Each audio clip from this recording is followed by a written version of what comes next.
कहानी शुरू एक सुनसान गली से होती है। उस अंधेरे में एक दरवाजा था। एक हाथ उसको खोलने आगे बढ़ ही रहा था, तभी डेंजी की आंखें खुल जाती है, जो ये अजीब सपना देख रहा था। इसके बाद डेंजी अपने काम पे निकल जाता है। रास्ते में हमें पता चलता है कि डेंजी के सिर पर बहुत कर्जा है, जिसको चुकाने के लिए वो अपने कई ऑर्गन्स बेच भी चुका है। फिर भी अभी भी उसके ऊपर 3,08,00,000 येन का कर्जा बाकी है। इसीलिए डेंजी डेविल हंटर का काम भी करता है, क्योंकि इस काम में सबसे ज्यादा कमाई होती है। डेंजी के पास खुद भी एक डेविल था और उसका नाम पोचिता है। पोचिता की पूंछ खींचने से वो चैंशो जैसे काम करने लगती है। वो दोनों मिलकर एक टोमेटो डेविल को खत्म कर देते हैं। इसके उन्हें 4 लाख मिलते हैं, पर डेंजी का कर्ज और बाकी मैनेजमेंट फी काट कर उन्हें 70,000 येन ही दिए जाते हैं। असल में ये जो डेंजी पर इतना बड़ा कर्ज है वो उस पर नहीं, उसके पापा के ऊपर था, जो कि उन्होंने याकुजा गैंग के लीडर से लिया था। क्योंकि वो कर्जा चुका नहीं पाए, इसीलिए उन्होंने आसान रास्ता चुनना ठीक समझा।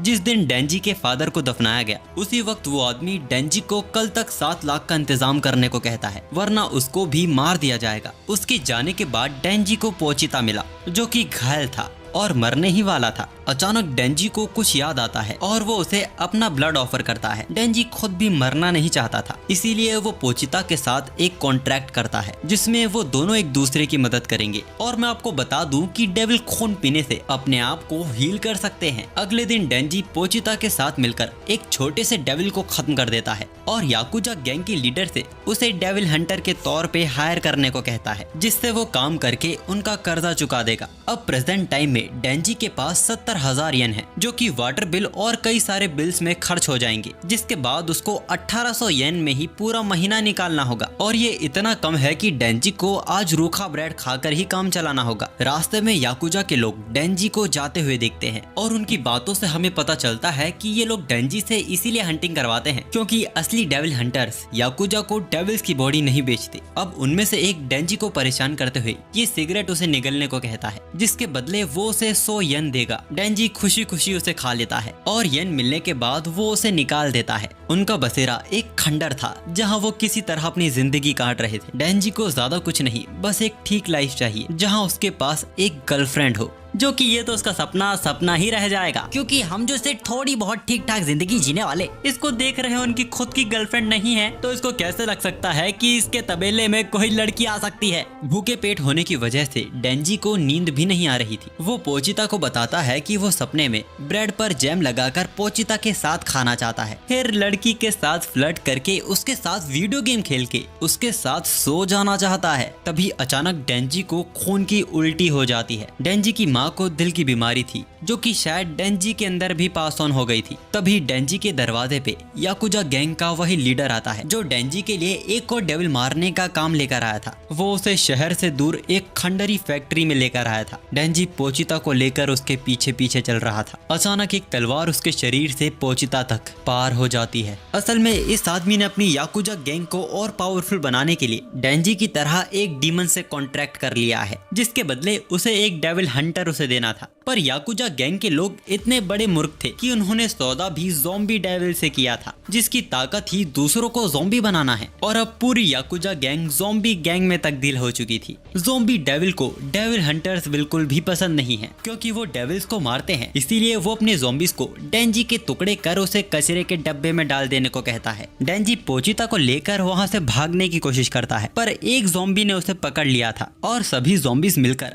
उसे बार बार स्टैप करने लगते हैं। मरते वक्त डेंजी सोच रहा था कि उसे तो अमीर बनने की भी चाह नहीं थी, वो बस एक नॉर्मल जिंदगी जीना चाहता था। खैर, ज़ॉम्बीज डेंजी और पोचिता के टुकड़े टुकड़े कर उन्हें कचरे के डब्बे में डाल देते हैं। डेंजी की मौत हो चुकी थी और पोचिता भी बस मरने ही वाला था, लेकिन तभी डेंजी का एक बूंद खून पोचिता के मुंह में जा गिरता है, जिससे पोचिता थोड़ा हील हो जाता है और उसे डेंजी की एक कही बात भी याद आती है। डेंजी को यकीन था कि एक दिन वो डेविल का शिकार करते हुए मारा जाएगा और उसके जाने के बाद पोचिता या तो भूख से या फिर डेविल हंटर्स के हाथों मारा जाएगा। पर डेंजी ने कहीं सुना था कि कुछ डेविल्स इंसानों की बॉडी को पोजेस कर सकते हैं। तो डेंजी चाहता है कि अगर वो मर जाए तो पोचिता उसकी बॉडी पे कब्जा कर यहाँ से कहीं दूर एक नॉर्मल जिंदगी जिए। हम देखते हैं कि पोचिता इस वक्त ऐसा ही कर रहा था। उसके कटे हिस्से भी वापस जुड़ने लगते हैं। तभी अचानक हम डेंजी और पोचिता को फिर एक साथ देखते हैं, पर इस बार पोचिता भी इंसानों की भाषा बोल रहा था। वो बताता है कि वो उसकी बॉडी पे कब्जा नहीं कर रहा है, बल्कि उसके साथ एक नया कॉन्ट्रैक्ट बना रहा है, जिसमें वो अपने दिल के बदले डेंजी से चाहता है कि डेंजी वो जिंदगी जिए जिसके वो दोनों सपने देखा करते थे। अब पोचिता की वजह से डेंजी पूरी तरह हील तो हो जाता है, साथ ही उसके ऑर्गन्स भी वापस रीजनरेट हो चुके थे और उसकी बीमारी भी ठीक हो जाती है। अब डेंजी के सीने पे एक रस्सी जैसा कुछ लटक रहा था, जो कभी पोचिता की पूंछ हुआ करती थी। ज़ोंबी डेविल डेंजी को जिंदा देख अपने ज़ोंबीज को वापस उसे मारने भेजता है। डेंजी मन में सोच रहा था कि इनके पास तो सब कुछ था, फिर इन्हें किस चीज का लालच था। तभी उसे रियलाइज होता है कि वो भी तो उनकी ही तरह है, वो भी तो पोचिता के साथ की खुश जिंदगी छोड़कर ज्यादा के सपने देख रहा था, इसीलिए वो इन्हें दोष नहीं देगा। लेकिन अभी ये सब उसके सपने के बीच आ रहे हैं, इसीलिए डेंजी अपनी चैन खींचकर जिन ज़ॉम्बीज ने उसे दबोच लिया था, वो चैनशो मैन बनकर उन सभी को काटना शुरू कर देता है। यहाँ पोचिता के दिल की वजह से डेंजी के पास भी पोचिता की पावर आ चुकी है। डेंजी ज़ॉम्बी डेविल पे कूदकर उसे बीच से काट देता है, पर इसके बाद भी ज़ॉम्बीज का आना बंद नहीं हुआ था। वैसे डेंजी को यहाँ डेविल्स मार नहीं बुलाया गया था,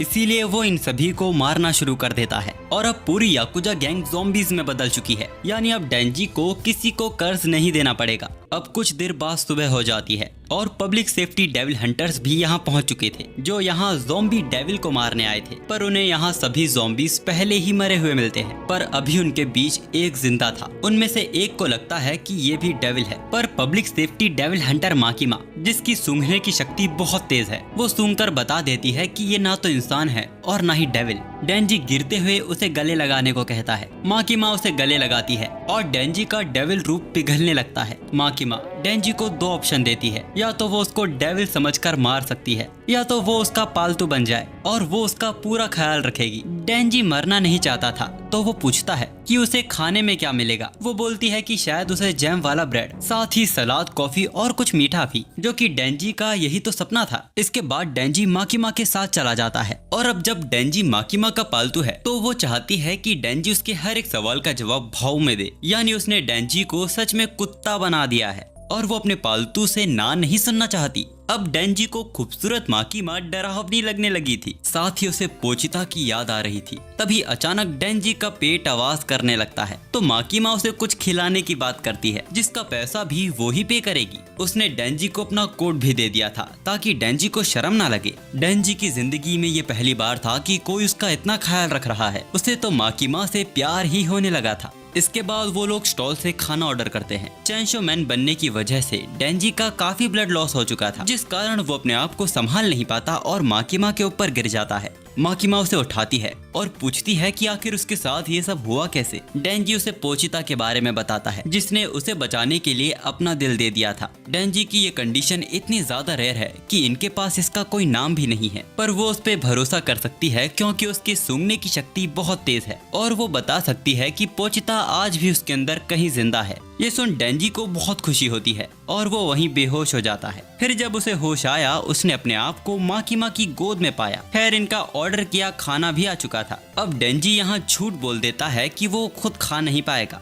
तो माकिमा उसे अपने हाथों से खिलाती है, बिल्कुल एक कुत्ते की तरह। अब डेंजी सीधा माकिमा से पूछ लेता है कि उसे किस तरह के लड़के पसंद है, जिसपे वो सोच के जवाब देती है कि बिल्कुल डेंजी जैसे। वो इतना हैरान था कि भूल गया था कि उसी का नाम डेंजी है। उसे लगने लगता है कि माकिमा भी उसे प्यार करती है। इसके बाद माकिमा उसे टोक्यो के डेविल हंटर हेडक्वार्टर ले आती है, जहां हमें दो तरह के डेविल हंटर्स के बारे में बताया जाता है। पहले तो सिविलियन हंटर्स जो इस जॉब को पार्ट टाइम करते हैं, इन्हें अपना डेविल और वर्क टाइम खुद चुनने की आजादी होती है। और दूसरे होते हैं पब्लिक सेफ्टी हंटर्स, जिन्हें इस जॉब को फुल टाइम करना होता है। इनका कोई स्पेसिफिक समय नहीं होता और इन्हें कितने भी खतरनाक डेविल को मारने भेजा जा सकता है, जिसके बदले इन्हें दाम भी दमदार दिया जाता है। लेकिन लेकिन डेंजी का ध्यान तो सिर्फ माकीमा को पटाने में है। इसके बाद डेंजी को उसकी यूनिफॉर्म दी जाती है और उसे आकी नाम के एक डेविल हंटर से भी मिलवाया जाता है जो कि इस फील्ड में 3 साल से है और अब डेंजी को इसके साथ ही काम करना है। लेकिन डेंजी ने तो माकीमा के साथ काम करने की जिद पकड़ ली थी, तो माकीमा उसे कहती है कि अगर डेंजी ने अच्छा काम किया तो वो भविष्य में उसके साथ भी काम कर सकता है। अब वो दोनों पेट्रोलिंग पर जाते हैं। डेंजी उससे पूछता है कि क्या माकीमा का कोई बॉयफ्रेंड है, जिस पर आकी उसे एक सुनसान गली में ले आता है और डेंजी को पीटने लगता है। वो उसे चेतावनी देता है कि वो इस जॉब को छोड़ के कहीं चला जाए, क्योंकि जो लोग भी यहाँ बिना सोचे समझे या फिर पैसे कमाने आते हैं वो जल्द ही यहाँ मारे जाते हैं, जो कि आकी के कई साथियों के साथ हो भी चुका है। वो उसे यहाँ से भाग जाने को कहता है। बदले में वो कह देगा कि डेंजी डेविल देखकर भाग गया था, लेकिन डेंजी उठता है और आकी के बीचों बीच लात मारता है। उसका कहना था कि जिंदगी में पहली बार कोई उसके लिए इतना कर रहा है, जो कि कभी उसके लिए सिर्फ सपने जैसा था, और अब वो इस लाइफ को छोड़कर कहीं नहीं जाएगा। वो तो इस लाइफ को और जीना चाहता है। आकी उसे धक्का देते हुए बोलता है कि माकीमा उस जैसे 2 कौड़ी से कभी नहीं पटेगी। तो डेंजी वापस उसके वहीं लात मारता है और शायद इस बार आकी के अंडे सच में फूट गए थे। अब माकीमा के सामने डेंजी बोलता है कि अखरोट डेविल ने आकी के अखरोट फोड़ दिए थे, लेकिन आकी वहाँ सब सच बता देता है। फिर भी माकीमा डेंजी को आकी की यूनिट में डाल देती है, जो कि एक एक्सपेरिमेंटल यूनिट है, जिसका एक एग्जाम्पल डेंजी है, जो अपनी मर्जी से एक डेविल में कन्वर्ट हो सकता है, जिसका पता आकी को भी अभी ही चला है।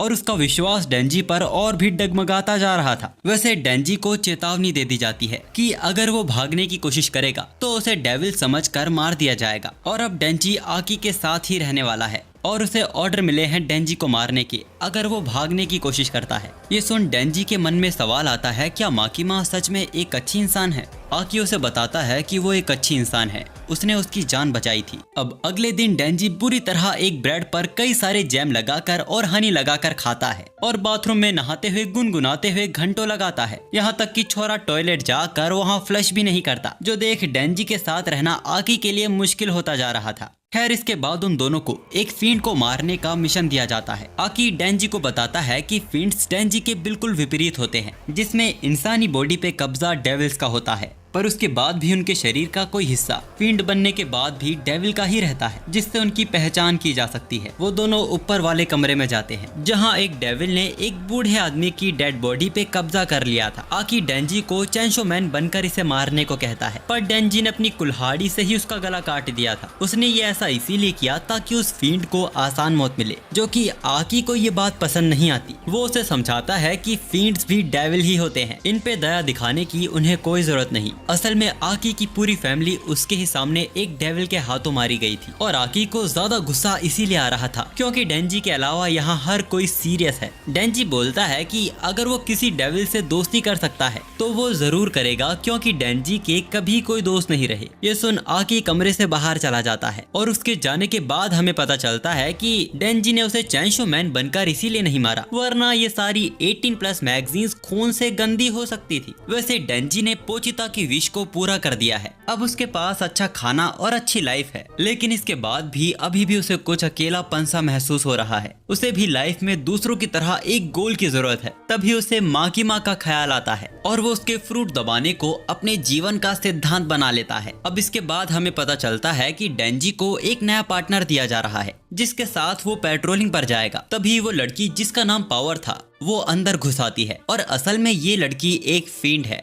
डेंजी शुरू में इसका विरोध करता है, लेकिन ये देखकर कि फींड कितनी हॉट है वो शांत हो जाता है। माकीमा बताती है कि पावर बाकी सभी डेविल से अलग है और वो उनकी तरफ है। इसके बाद वो दोनों पेट्रोलिंग के लिए निकल जाते हैं। अब पावर के सिर पे 2 सींग थे, तो वो दोनों पब्लिक में नहीं चल सकते थे। तभी पावर डेंजी को खींच के चांटा मारती है और कहती है कि डेंजी जल्दी से उसे किसी को मारने को दे, उसे खून की तलब हो रही है। पावर हॉट थी इसीलिए डेंजी चुप था, और उसे अपना सपना भी तो पूरा करना है। अब काफी देर हो जाने के बाद भी उन्हें कुछ नहीं मिलता। ये शायद पावर की वजह से हो रहा है, जो फींड बनने से पहले बहुत ताकतवर डेविल थी, और शायद उनकी महक से हर डेविल उनसे दूर भाग रहा है। डेंजी को चिंता होने लगती है कि ऐसे तो वो कुछ नहीं कर पाएंगे, और उनकी ये डुओ भी आकी नहीं बनवाई थी, तो डेंजी को समझ आ रहा था कि आकी उसे निकलवाने की सोच रहा है। तभी पावर को किसी डेविल की महक आती है और वो बिल्डिंग पे भागते हुए एक बिल्डिंग से छलांग लगा देती है और अपने खून से एक बड़ा हथौड़ा बनाती है। यहाँ नीचे एक कुकुम्बर एक डेविल था जिसके पास ऑलरेडी एक सिविलियन हंटर था जो कि इसको मारने के लिए बैकअप बुला रहा था, पर उससे पहले पावर उसको फोड़ देती है। अब ऐसा करने की वजह से पावर और डेंजी दोनों एक प्रॉब्लम में फंस गए थे। असल में डेविल हंटर्स का एक रूल है कि अगर कोई सिविलियन हंटर पहले से ही किसी डेविल के साथ एंगेज है तो पब्लिक सेफ्टी वाले उनके बीच दखल नहीं दे सकते, पर इस रूल को पावर ने फोड़ दिया है जिसके लिए उसे अरेस्ट भी किया जा सकता है। पावर डर जाती है और सारा इल्जाम डेंजी पर लगा देती है कि उसने ही डेविल को मारने उसे बोला था, पर डेंजी मना कर वहाँ सच बता देता है, जिस कारण उनके बीच बहस शुरू हो जाती है। माकिमा उन दोनों को शांत करती है और दोनों को एक साथ काम करने को फोर्स करती है। अब इसके कुछ देर बाद डेंजी लाइफ में पहली बार सोडा ड्रिंक पीता है। वहीं पावर को एक बिल्ली मिली थी जिसको वो पैट कर रही थी। डेंजी पावर से कहता है कि उसका ये बार बार झूठ बोलना उन्हें मुसीबत में फंसा सकता है, पर पावर का कहना था कि उसे बिल्लियों के अलावा किसी से फर्क नहीं पड़ता। वो इंसानों से तो नफरत करती ही है, पर उसे डेविल भी पसंद नहीं, क्योंकि उसकी प्यारी बिल्ली म्याओ को एक डेविल ने किडनैप कर लिया था। इससे पहले वो उसे बचा पाती, माकिमा ने उसे पकड़ लिया और एक डेविल हंटर बना दिया, पर उसने अभी हार नहीं मानी है। वो अपनी बिल्ली को बचाने के लिए किसी भी हद तक जा सकती है। पावर को लग रहा था कि डेंजी उसकी बातें मजाक में ले रहा होगा, पर डेंजी ने भी पोचिता को खोया है तो वो इस दर्द को समझ सकता है, लेकिन एक बिल्ली के लिए तो नहीं, पर हाँ वो फलों को टच करने के लिए कुछ भी कर सकता है। तो पावर उसे एक ऑफर देती है, अगर वो उसकी बिल्ली को बचाने में मदद करेगा तो वो उसे अपने फलों को छूने देगी। ये सुन डेंजी एग्रेसिव होकर बोलता है कि वो उस डेविल को छोड़ेगा नहीं जो प्यारी बिल्लियों को परेशान करता है। इसके बाद वो लोग हेडक्वार्टर से परमिशन लेकर निकल जाते हैं। रास्ते में पावर डेंजी को बताती है कि वो जानती है कि वो डेविल कहाँ है, पर डेंजी को उससे खुद ही लड़ना होगा, क्योंकि अगर उसने पावर को आसपास भी देख लिया तो वो उसकी बिल्ली को एक शील्ड की तरह यूज कर सकता है। डेंजी उसे पोचिता के बारे में बताता है जो कि अब उसके दिल में जिंदा है। ये सुन पावर इंसानों का मजाक उड़ाती है और कहती है कि इंसान कितनी बचकानी बातें करते हैं। डेंजी जान चुका था कि उन दोनों में कभी नहीं जमेगी। इधर हम माकिमा को कुछ सीनियर्स के साथ देखते हैं, जहां वो बताते हैं कि ऐसे कुछ रूमर्स है कि दूसरे देशों ने जंग में डेविल्स का यूज करना शुरू कर दिया है। तो वो जानना चाहते हैं कि माकिमा की न्यू एक्सपेरिमेंटल स्क्वाड कैसा कर रही है। माकिमा उन्हें बताती है कि उनमें से एक प्रॉमिसिंग है और दूसरा काफी इंटरेस्टिंग। सीनियर्स माकिमा को याद दिलाते हैं कि वो उनके लिए सिर्फ डॉग्स हैं, जिनको पालना और उनको ट्रेन करना माकिमा का काम है। कार में आकी माकिमा से पूछता है कि उसे डेंजी जैसे मूर्ख से इतनी उम्मीदें क्यों हैं। माकिमा उसे बताती है कि सभी डेविल्स अपने नाम के साथ पैदा होते हैं और उनका नाम लोगों के डर को दर्शाता है। जैसे कॉफी से किसी को डर नहीं लगता, यानी अगर कॉफी डेविल होगा तो वो इतना ताकतवर नहीं होगा, लेकिन कार और एक्सीडेंट से लोगों को बहुत डर लगता है, यानी कार डेविल काफी ताकतवर होगा। और डेंजी तो अपने आप को चैनशो डेविल में बदल सकता है, जो कि माकिमा को तो इंटरेस्टिंग लगता है, पर आकी के लिए तो वो अभी भी यूजलेस है। यहाँ पर डेंजी पावर के साथ उस घर के करीब पहुँच चुका था जहाँ वो डेविल रहता है। डेंजी उस डेविल को कुल्हाड़ी से मारने के मूड में था, क्योंकि वो चैनशो मैन बनकर अपना ब्लड लॉस नहीं करना चाहता। पावर इसे मजाक के तौर पे लेती है, क्योंकि अभी तक वो इससे अनजान है कि डेंजी चैनशो डेविल में बदल सकता है। तभी अचानक डेंजी को रियलाइज होता है कि पावर इस घर के काफी करीब आ चुकी है, जबकि वो इसके आसपास भी नहीं आने वाली थी, यानी पावर उसको धोखा दे रही है। अब डेंजी उस पे कुल्हाड़ी से हमला करता उससे पहले पावर अपने खून से बने हथौड़े से डेंजी को बेहोश कर देती है और घसीटते हुए उसे घर के अंदर ले आती है। अंधेरे में एक डेविल था जो पावर से थोड़ा गुस्सा था, क्योंकि पावर ने उसे काफी इंतजार करवाया है, पर पावर उसके लिए जवान इंसान लेकर आई है जिसका खून डेविल को काफी स्वादिष्ट लगता है। इससे वो अपने कटे हाथ को वापस रीजनरेट कर सकेगा।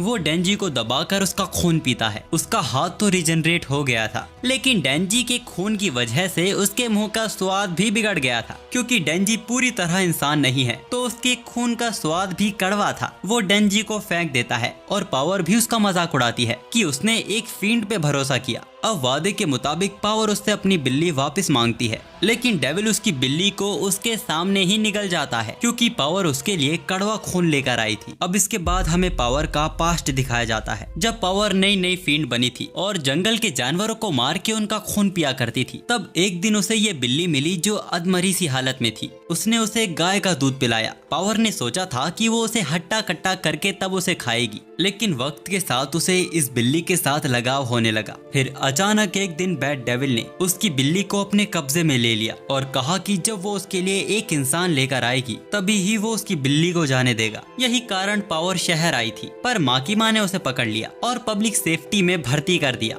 खैर अब पावर को भी समझ आ चुका था कि पोचिता के बिना डेंजी को भी कैसा लगता होगा। फिर बैड डेविल पावर को भी उठाकर उसे निगल लेता है, लेकिन ये भी उसे काफी कड़वी लगती है। अब वो अपने मुंह का स्वाद मीठा करने शहर की ओर जाता है, जहाँ उसने अपने स्टार्टर में कुछ बच्चों को खाने का डिसाइड किया था। उसने डेंजी को भी अपने पंजों में जकड़ा हुआ था, लेकिन वो देखता है कि डेंजी उल्टा उसका ही खून पी रहा है। डेंजी पावर से नाराज नहीं था, क्योंकि जब पोचिता उसे थोड़े वक्त के लिए खो गया था तब वो भी उसके लिए बहुत परेशान हो गया था। डेंजी डेविल को उसके फलों को वापस देने को कहता है और चैन खींच के चैनशो मैन में बदलकर उस बैड डेविल का हाथ फिर से काट देता है और वो दोनों एक बिल्डिंग पे जाके गिरते हैं। वहाँ एक लड़की थी जिसको डेंजी जल्दी यहाँ से भागने को कहता है। बैड डेविल ये देख हैरान तो था ही कि डेंजी भी एक डेविल है, पर उसे ये बात ज्यादा परेशान कर रही थी कि डेंजी खुद डेविल होकर एक इंसान की मदद क्यों कर रहा है। अब डेंजी के एक ताकतवर पंच से वो दोनों सड़क पर आ जाते हैं। उनके बीच हो रही इस लड़ाई से शहर का काफी बड़ा हिस्सा तबाह होने लगता है। इस बीच डेंजी ने 2 लोगों को और बचाया था। ये देख बैड डेविल उसके ऊपर एक कार फेंक के मारता है, जिसके अंदर एक इंसान मौजूद था। डेंजी अपने हाथों की चैनशो पिघलाकर उस कार को संभालने में कामयाब हो जाता है, पर बैड डेविल को यहाँ एक गलतफहमी थी कि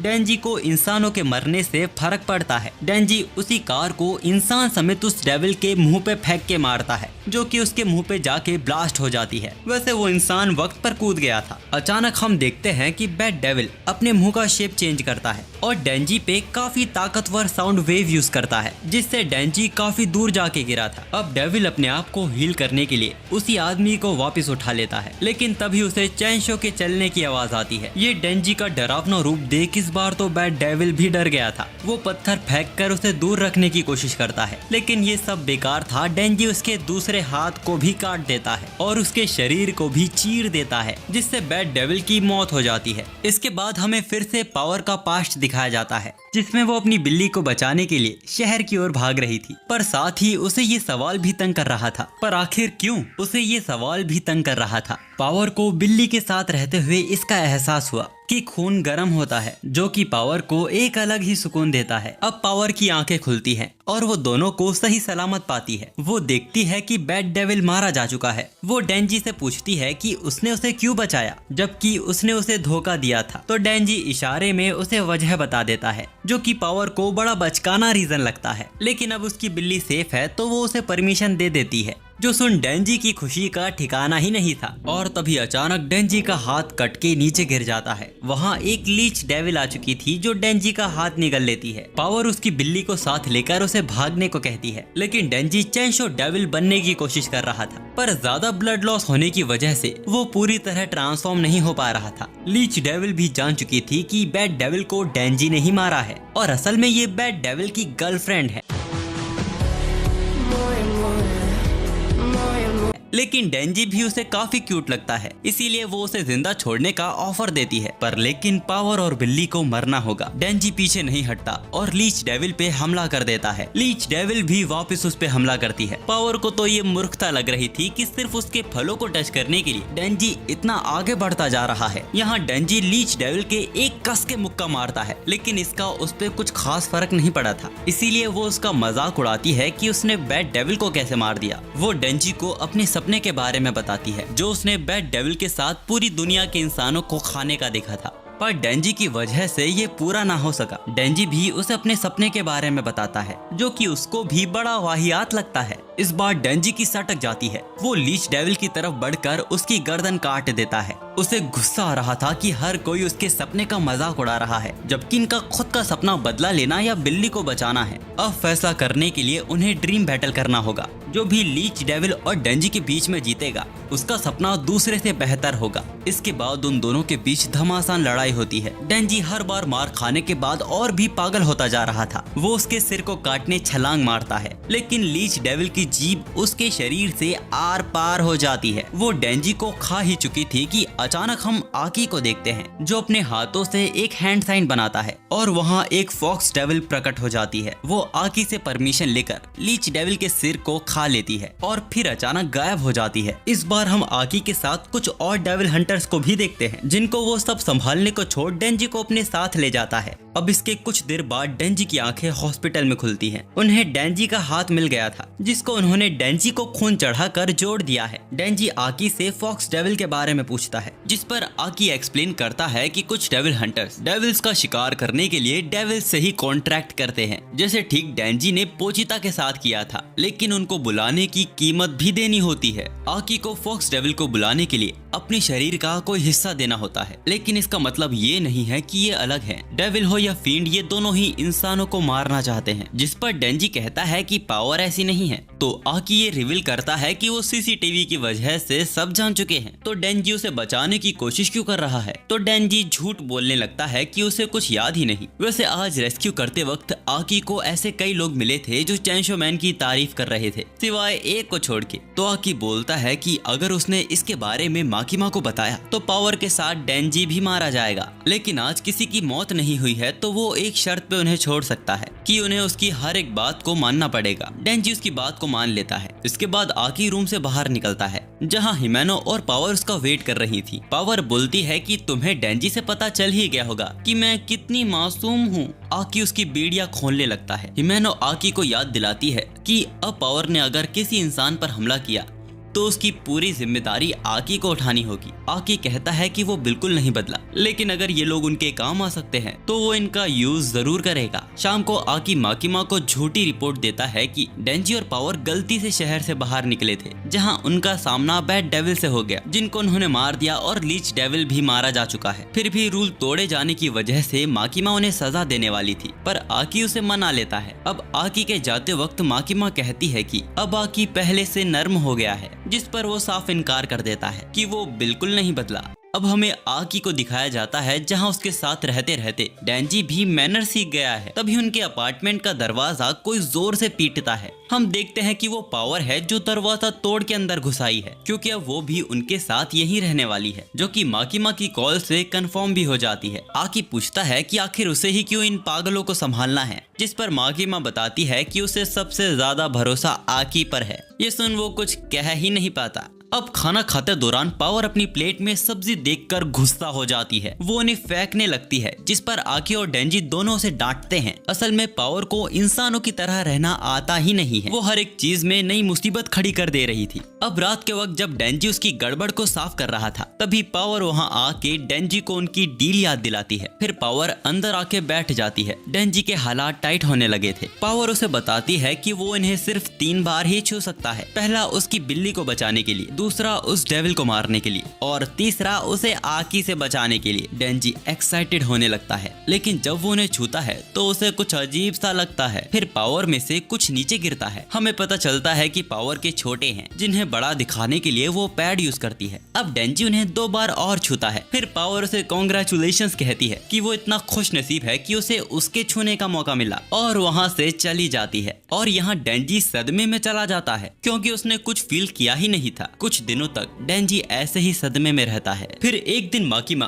उसे कुछ पेपर वर्क के लिए हेडक्वार्टर बुलाती है। माकिमा ने ये नोटिस कर लिया था कि डेंजी परेशान है। डेंजी उसे बताता है कि जिस सपने के पीछे वो अब तक भाग रहा था वो पूरा हो चुका है, पर जितना उसने सोचा था उसे वो खुशी बिल्कुल भी नहीं मिली। और अगर वो फ्यूचर में कोई और भी गोल रखता है तो क्या वो बस तब तक खुश रहेगा जब तक वो उसके पीछे भागेगा, और उसके मिल जाने के बाद क्या वो फिर से वापस डिसअपॉइंट हो जाएगा। माकिमा की पूछने पे वो उसे सारी बात बताता है। तो माकिमा उसे बताती है कि इन सब मामलों में जो सामने वाले पर्सन को जाने उसे उतना ही मजा आएगा। तुम्हें उनकी आंखों में देखना है, उनके हाथों को पकड़ना है, उनके कानों को छूना है। फिर वो डेंजी की उंगली काटती है और आखिर में डेंजी को जन्नत का स्पर्श करवा देती है। डेंजी को मानो हार्ट अटैक ही आ गया था। उसकी खुशी का कोई ठिकाना नहीं था। इसके बाद माकिमा डेंजी से एक रिक्वेस्ट करती है। वो चाहती थी कि डेंजी गन डेविल को मारे। गन डेविल को 13 साल पहले अमेरिका में देखा गया था। वो बहुत ही बुरा और ताकतवर है। हर डेविल हंटर उसे मारना चाहता है, लेकिन उसे लगता है कि ये डेंजी ही कर पाएगा, क्योंकि वो सबसे अलग है। और अगर डेंजी गन डेविल को मारने में कामयाब हो जाता है तो माकिमा उसकी एक कोई भी ख्वाहिश पूरी करेगी। यहाँ तक कि वो उसके साथ बिस्तर तक भी जाएगी, क्योंकि ये डेविल सच में बहुत ताकतवर है। कुछ साल पहले लोग डेविल से बचने के लिए गन साथ रखा करते थे, पर इससे गन क्राइम बढ़ने लगे और लोगों को सबसे ज्यादा डर गन से ही लगने लगा। इसके बाद अमेरिका में बहुत बड़ा आतंकी हमला हुआ और उसी दौरान गन डेविल को पहली बार देखा गया था। हमें उस समय की एक फैमिली दिखाई जाती है। उनका छोटा बेटा अक्सर बीमार रहता था, तभी उनका बड़ा बेटा अपने पिता को कैच कैच खेलने के लिए बुलाता है, पर छोटे भाई का भी बहुत मन था और वो दोनों बाहर आ जाते हैं। शुरू में तो बड़े भाई को ये पसंद नहीं आता, पर फिर साथ वक्त बिताने में दोनों को मजा आने लगता है। बड़ा भाई अपने भाई को ग्लव्स पहन के आने को कहता है, वरना उसे ठंड लग जाएगी। छोटा भाई खुशी खुशी ग्लव्स लेने जाता है। तभी अचानक एक तूफान में उनका पूरा घर उड़ जाता है। उस दिन गन डेविल की वजह से 5 मिनट में 12 लाख लोग मारे गए थे और तब से गन डेविल गायब है। इसके बाद से डेविल्स के लिए डर लोगों के अंदर और भी बढ़ने लगा, जिससे वो और भी ताकतवर होने लगे। इसीलिए तब से गन पे काफी रोक लगा दी गई है, ताकि गन डेविल को थोड़ा कमजोर किया जा सके। लेकिन ये सब तो ठीक है, पर डेंजी का सवाल था कि आखिर उसे ढूंढा कैसे जाए। माकिमा उसे गन डेविल के कुछ टुकड़े दिखाती है जो एक दूसरे से आकर्षित हो रहे थे। माकिमा बताती है कि अगर इन टुकड़ों को कोई नॉर्मल डेविल खा लेता है तो उसकी ताकत कई गुना बढ़ जाएगी, और अगर ये लोग ऐसे टुकड़े काफी इकट्ठा कर लेते हैं तो ये टुकड़े सीधा गन डेविल से आकर्षित होने लगेंगे। दूसरी तरफ आकी और हिमेनो को भी एक टुकड़ा और मिल गया था, और यहाँ हमें पता चलता है कि वो बड़ा भाई आकी था, यानी आकी आज गन डेविल की वजह से अनाथ है। इसके बाद आकी की टीम को होटल भेजा जाता है जहां एक ताकतवर डेविल होने की संभावना है। इससे पहले यहां कुछ सिविलियन हंटर्स आए थे जो अब तक वापस नहीं लौटे हैं, और हो सकता है कि उस डेविल के पास गन डेविल का टुकड़ा हो। पर डेंजी को लगता है कि क्या पता वो गन डेविल ही हो, जिस पर आकी मना कर देता है, वरना इन टुकड़ों में अट्रैक्शन और भी ज्यादा होता। अब पावर और डेंजी थोड़ी बदतमीजी करने लगते हैं तो आकी उन्हें च्युइंगम दे देता है, जिससे वो शांत हो जाते हैं। हिरुकाजु नाम का डेविल हंटर आकी से पूछता है क्या वो लोग इन पे भरोसा कर सकते हैं, जिस पर आकी बताता है कि डेविल से पहले ये दोनों ही लड़ेंगे और अगर इन्होंने भागने की कोशिश की तो वो इन्हें मार देंगे। उन दोनों को लगता है कि आकी अभी भी उनके सुबह के मजाक से नाराज है, जिस पर आकी को गुस्सा आ जाता है और कहता है कि क्या तुम उसे मजाक कहते हो। वैसे डेंजी थोड़ा निराश था क्योंकि उसे बैड डेविल को मारने पे कोई इनाम नहीं मिला, तो हिमेनो बोलती है कि जो भी इस डेविल को मारेगा वो उसे गालों पे पप्पी देगी। डेंजी एक्साइटेड हो गया था, पर तभी उसे माकिमा का ख्याल आता है और वो कहता है कि उसने अपनी पहली किस किसी और के लिए बचाई हुई है। और वैसे भी इन सब मामलों में जब दोनों एक दूसरे के बारे में जानते हो तभी मजा आता है। और यहाँ डेंजी तो हिमेनो का नाम भी नहीं जानता था। ये सुन हिमेनो इनाम बढ़ा देती है और कहती है कि जो भी इस डेविल को मारेगा वो उसे होठों पे किस देगी, जिस पर डेंजी तेजी से होटल के अंदर बढ़ने लगता है और हिरोकाजु उसे रोकने की कोशिश कर रहा था, क्योंकि हिमेनो उसे 6 महीनों से ट्रेन कर रही है और वो नहीं चाहता कि कोई छपरी उससे किस ले। पावर तो इनकी लड़ाई में इंजॉय कर रही थी और यहाँ आकी को ऐसी टीम पाकर पछतावा हो रहा था। हिमेनो बताती है कि हिरोकाजु स्ट्रॉन्ग नहीं है, लेकिन वो काफी मोटिवेटेड रहता है, और वहीं कोबेनी डरपोक है लेकिन काफी ताकतवर है। आकी को लगता है कि ये लोग 1 साल के अंदर ही मारे जाएंगे, पर हिमेनो आकी से बोलती है कि आकी को मरना नहीं है। इसके बाद हमें इन दोनों का एक पास्ट दिखाया जाता है जिसमें हिमेनो एक कब्रिस्तान में थी। यहाँ उसका सीनियर किशिबे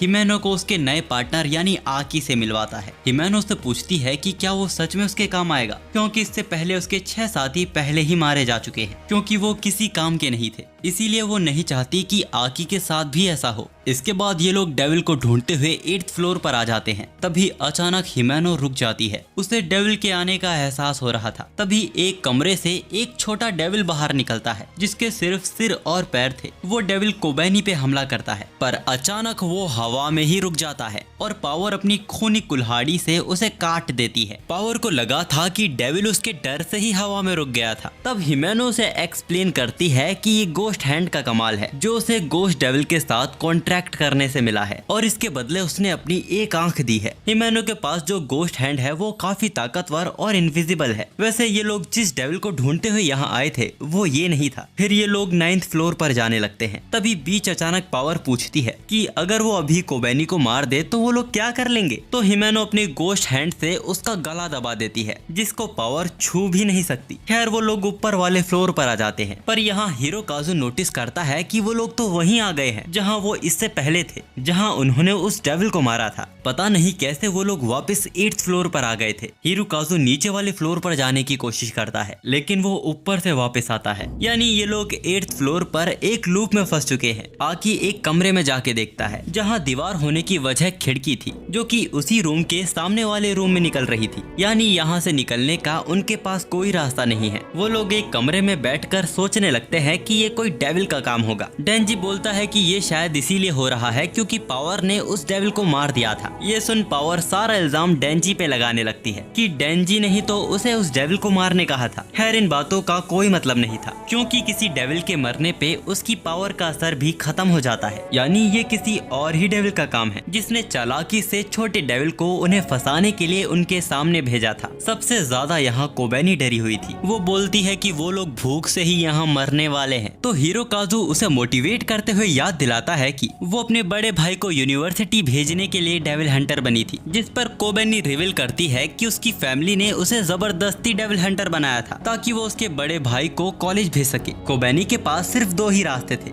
या तो डेविल हंटर बनना या फिर बिजनेस वूमेन बनना। पावर उसको देख हंसने लगती है। हिमेनो उसे चुप करवाते हुए बोलती है कि डेविल्स को डर बहुत पसंद होता है, तो इसीलिए उन्हें डरना नहीं है। आकी यहाँ नोटिस करता है कि उनके साथ यहाँ वक्त भी रुका हुआ है, यानी बाहर से भी कोई उन्हें बचाने नहीं आने वाला। ये सुन डेंजी खुश हो जाता है, क्योंकि अब वो जितना चाहे उतना सो सकता है, और वो वहाँ सच में सो जाता है। अब कुछ देर बाद हिमेनो उसे जगाती है और बताती है कि यहाँ कुछ वक्त के सर्वाइवल के लिए यहाँ जरूरत की चीजें हैं। सब लोग थक चुके हैं और आकी बिना रुके डेविल को ढूंढ रहा है। हिरोकाजु डरा हुआ है। कोबेनी को हिमेनो ने बेहोश कर दिया है, क्योंकि वो पैनिक करके टॉयलेट का पानी पीने वाली थी। और यहाँ पावर ने अपने फ्यूचर प्लान सोच लिए हैं। उसे नोबेल प्राइज जीतना है ताकि लोग उसे गॉड की तरह पूजे। फिर वो प्राइम मिनिस्टर बन जाएगी, जिसके बाद वो सभी खाने पीने की चीजों पे 100% टैक्स लगा देगी। डेंजी हिमेनो को बता देता है कि इसका स्क्रू शुरू से ढीला था, जिससे हिमेनो को तसल्ली हो जाती है। अब हिमेनो वहाँ अपनी आखिरी सिगरेट पीने लगती है। हिमेनो ऐसी सिचुएशन में भी कूल इसीलिए है क्योंकि आकी काम पे लगा हुआ है। डेंजी नोटिस कर लेता है कि आकी भी इसी ब्रांड की सिगरेट पीता है, तो हिमेनो बताती है कि उसने ही तो आकी को ये लत लगवाई थी। अब इसके बाद हमें इन दोनों का एक और पास्ट दिखाया जाता है, जहां हिमेनो आकी को सिगरेट पीने की एडवाइस दे रही थी, क्योंकि सिगरेट पीने से लोगों से जल्दी जान पहचान हो जाती है। आकी कहता है कि सिगरेट हेल्थ के लिए हानिकारक है और वो यहाँ दोस्त बनाने नहीं आया है, उसको गन डेविल को मारना है, और उसको मारने से पहले उसका मरने का कोई मूड नहीं है। हिमेनो को आकी की बात अच्छी लगती है, वो भी अपने किसी और पार्टनर की मौत नहीं देखना चाहती।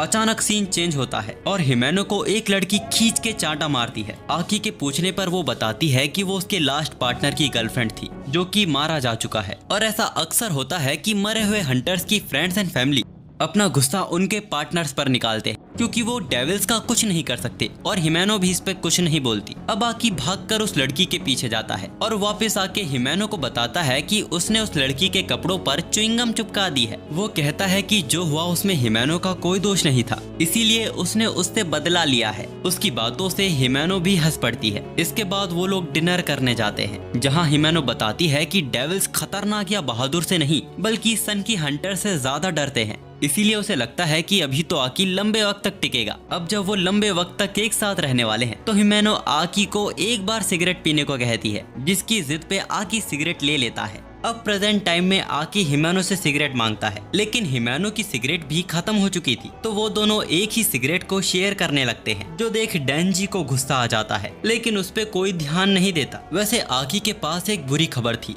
कि उन्होंने जिस डेविल को पहले मारा था वो अब साइज में बड़ा हो गया है। वो लोग जाके देखते हैं तो वो सच में काफी बड़ा हो गया था और दिखने में बड़ा भद्दा लग रहा था। वैसे इसे इनसे कोई मतलब नहीं था, बल्कि वो इनसे कॉन्ट्रैक्ट करके इनकी जान बख्श देने वाला था। पर कॉन्ट्रैक्ट में वो कहता है कि उसे डेंजी चाहिए। अगर डेंजी को वो उसे खिला देते हैं तो वो बाकी सबको जाने देगा। कोबेनी ने तो अपना फैसला तुरंत ही कर लिया था। वो चाकू से डेंजी को मारने आगे बढ़ती है, लेकिन आकी और हिमेनो बीच में आ जाते हैं और आकी अपने फॉक्स डेविल को बुलाने की कोशिश करता है, जो कि नहीं आ सकती क्योंकि ये लूप किसी और ही डायमेंशन में है। तो हिमेनो अपने घोस्ट हैंड का यूज करती है, पर जितना उस डेविल को दर्द होता उसका कद उतना ही बढ़ता जा रहा था, क्योंकि ये उसकी रियल बॉडी है ही नहीं। असल में ये लोग तो उसके पेट के अंदर हैं, जहां उसकी कोई कमजोरी नहीं है। ये लोग अपने आप को सिर्फ तभी बचा सकते हैं जब वो डेंजी को उसके हवाले कर दे। डेंजी कहता है कि ये अपने वादे से मुकर भी तो सकता है, तो हिमेनो बताती है कि वो ऐसा नहीं कर सकता, क्योंकि जब एक इंसान और डेविल के बीच कॉन्ट्रैक्ट होता है तो उसे पूरा करना पड़ता है, वरना कॉन्ट्रैक्ट तोड़ने वाले की मौत हो जाती है। हिरोकाजु भी डेंजी को डेविल के हवाले करने को कहता है। फिर यहाँ से निकलने के बाद वो कोई और रास्ता ढूंढ लेंगे इस डेविल को मारने का, पर आकी को लगता है कि डेंजी की मौत से जरूर इस डेविल को कोई फायदा होने वाला है, इसीलिए वो लोग डेंजी को चारा नहीं बना सकते। हिमेनो भी आकी के साथ थी। पावर भी कहती है कि डेंजी को मार देना चाहिए, वरना अगर वो यहाँ से बाहर निकलेंगे नहीं तो उसे उसका नोबेल प्राइज कैसे मिलेगा। पर पावर को डेंजी को मारने का कोई फायदा नहीं होगा, क्योंकि एक फिend डेविल से कॉन्ट्रैक्ट नहीं कर सकती। आकी ने फैसला कर लिया था कि वो लोग डेविल हंटर्स हैं और वो लोग डेविल को ही मारेंगे। पर कुछ घंटे बीत जाते हैं और उन्हें कोई रास्ता नहीं मिलता। आकी ने सोच लिया था कि अगर उन्हें कोई रास्ता नहीं मिलेगा तो वो अपनी तलवार यूज करेगा, जिस पर हिमेनो उसे मना कर देती है। डेंजी पूछता है कि अगर आकी तलवार से हमें बाहर निकाल सकता है तो वो उसे यूज करने से क्यों रोक रही है। हिमेनो कह देती है कि कुछ भी हो जाए आकी तलवार यूज नहीं करेगा, और अगर उन्हें कोई रास्ता नहीं मिलता तो वो लोग डेंजी को मार देंगे। और यहाँ पावर उनका जमा किया सारा फूड अकेले खा चुकी है। वहीं कोबेनी डर से पागल हो चुकी थी। वो कहती है कि वो लोग पावर की वजह से यहाँ फंस गए हैं। हिरोकाजु उसे शांत करने की कोशिश करता है तो कोबेनी उस पे भी इल्जाम लगाने लगती है कि वो डेविल के साथ मिला हुआ है और उस पे हमला कर देती है। अब उनके डर की वजह से डेविल का साइज बढ़ता ही जा रहा था, जो कि फैलते हुए डेंजी आकी और हिमेनो का पीछा करने लगता है। ये असल में इटर्निटी डेविल है जो चेंशो डेविल के पीछे पड़ा हुआ है। अब इसके बाद ये पूरा फ्लोर उठकर 2 हिस्सों में बट जाता है। कोबेनी हिरोकाजु जल्दी डेंजी को मारने को कहते हैं, जो आकी नहीं करने वाला था। वो अपनी तलवार को यूज करने जा रहा था, पर हिमेनो अपने घोस्ट हैंड से उसकी पूरी बॉडी जकड़ लेती है और डेंजी को बताती है कि आकी के तलवार यूज करने से उसकी लाइफ के कई साल कम हो जाएंगे। हिरोकाजु डेंजी को पकड़ लेता है और कोबेनी अपने चाकू से डेंजी को मारने ही वाली थी,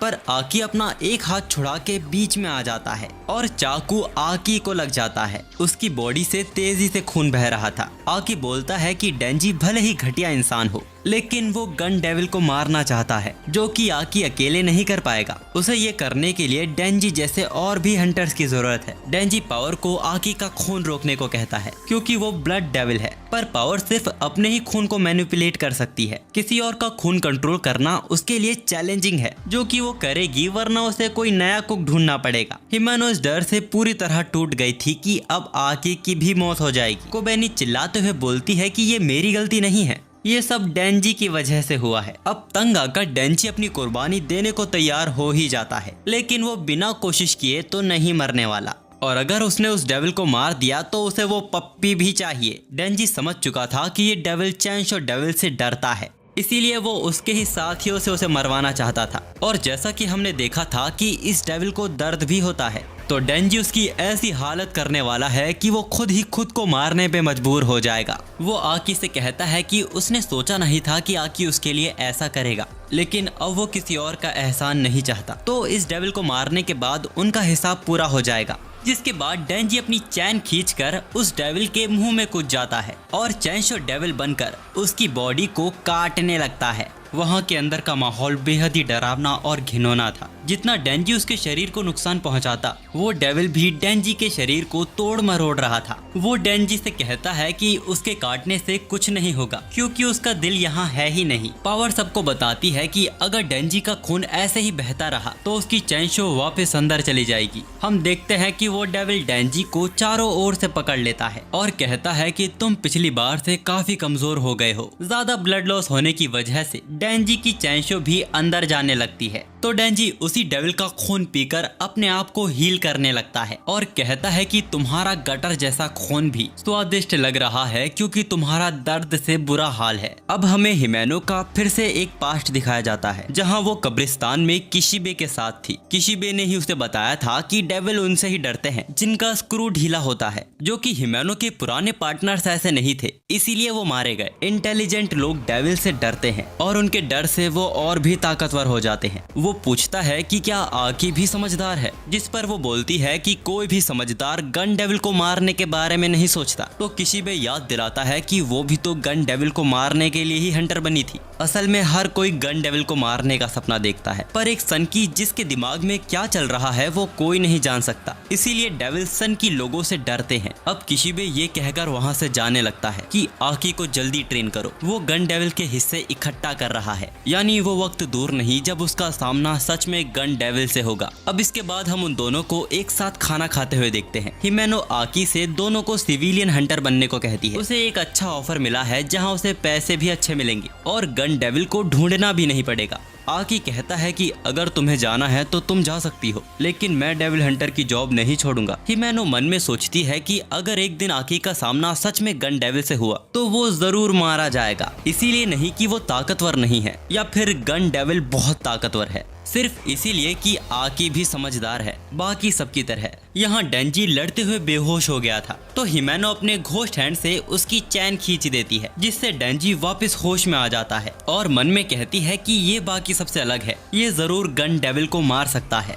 यहाँ उस डेंजी ने उस डेविल को मारने का एक प्लान बना लिया है। वो उस डेविल को काटते हुए उसका ही खून पीते हुए अपने आप को हील कर रहा था और ये डेंजी तब तक करता रहेगा जब तक उसे उसका दिल नहीं मिल जाता। अब यहाँ आकी को होश आता है और हिमेनो उसे बताती है कि डेंजी लगातार 3 दिन से उस डेविल से लड़ रहा है और आखिर में वो जीत ही गया। यहाँ इटर्निटी डेविल को इतना दर्द हो रहा था कि वो डेंजी के सामने खुद ही अपना दिल कर देता है ताकि वो उसे मार के उसे इस दर्द से आजाद कर दे। अब उस डेविल को मारने के बाद वो सब बाहर आ जाते हैं और डेंजी को उस डेविल से गन डेविल का एक टुकड़ा भी मिल गया था, लेकिन लगातार 3 दिन बिना रुके फाइट करने से डेंजी वहाँ बेहोश हो जाता है। पावर और हिमेनो आकी और डेंजी को लेकर हॉस्पिटल जाते हैं और कोबेनी और हिरोकाजु हेडक्वार्टर में रिपोर्ट देने जाते हैं। अब इसके कुछ वक्त बाद हिमेनो आकी को वेलकम पार्टी का आइडिया देती है ताकि सभी नए डेविल हंटर्स एक दूसरे को जान सके। ऐसा करने से उनका एक दूसरे के बीच भरोसा बढ़ेगा और कोबेनी और हिरोकाजु जॉब छोड़ने वाले हैं, तो क्या पता वो उन्हें मना भी ले। वो लोग जॉब डेविल्स के डर से नहीं बल्कि उन्हें उस बात का गिल्ट है जो उन्होंने डेंजी के साथ किया था। तो आकी याद दिलाता है कि डेंजी को तो हिमेनो भी मारने वाली थी, जिस पर वो कहती है कि वो इन छोटी मोटी बातों को सीरियसली नहीं लेती। आकी कहता है कि उन्हें पार्टी इसी हफ्ते में रखनी होगी क्योंकि वो माकीमा को भी इन्वाइट करना चाहता है और वो अगले हफ्ते काम से कहीं बाहर जा रही है। तभी हिमेनो आकी से डेंजी के बारे में पूछती है कि आखिर वो है कौन, क्योंकि वो डेविल डेंजी को अच्छे से जानता था और माकीमा को भी उससे बड़ा लगाव है। वैसे तो माकीमा पूरी दुनिया घूमती रहती है, लेकिन कुछ वक्त से वो टोक्यो में रुकी हुई है, शायद डेंजी की वजह से। अब इसके बाद हमें सीधा वेलकम पार्टी वाले दिन लेके जाया जाता है जहां सब लोग दबा के शराब पी रहे थे और पावर सबके खाने पे कब्जा कर रही थी। यहाँ फुशी नाम के हंटर के पास भी एक फिंड है जिसको वो अपने साथ नहीं लाया क्योंकि वो पावर जितनी समझदार नहीं है। यहाँ एक आदमी डेंजी को अपने पसंद का ऑर्डर करने को कहता है, लेकिन डेंजी तो मेन्यू ही नहीं पढ़ पा रहा था। वो हिमेनो को उनकी डील याद दिलाता है जिस पर वो कहती है कि अभी उसे शर्म आ रही है, वो टल्ली होने के बाद उसे किस करेगी, जो कि डेंजी के किस को और भी जूसी बना देगा। बस उन्होंने जो डेंजी के साथ किया, डेंजी बस उन्हें उनके लिए माफ कर दे। हिमेनो के लिए डेंजी सबको माफ कर देता है।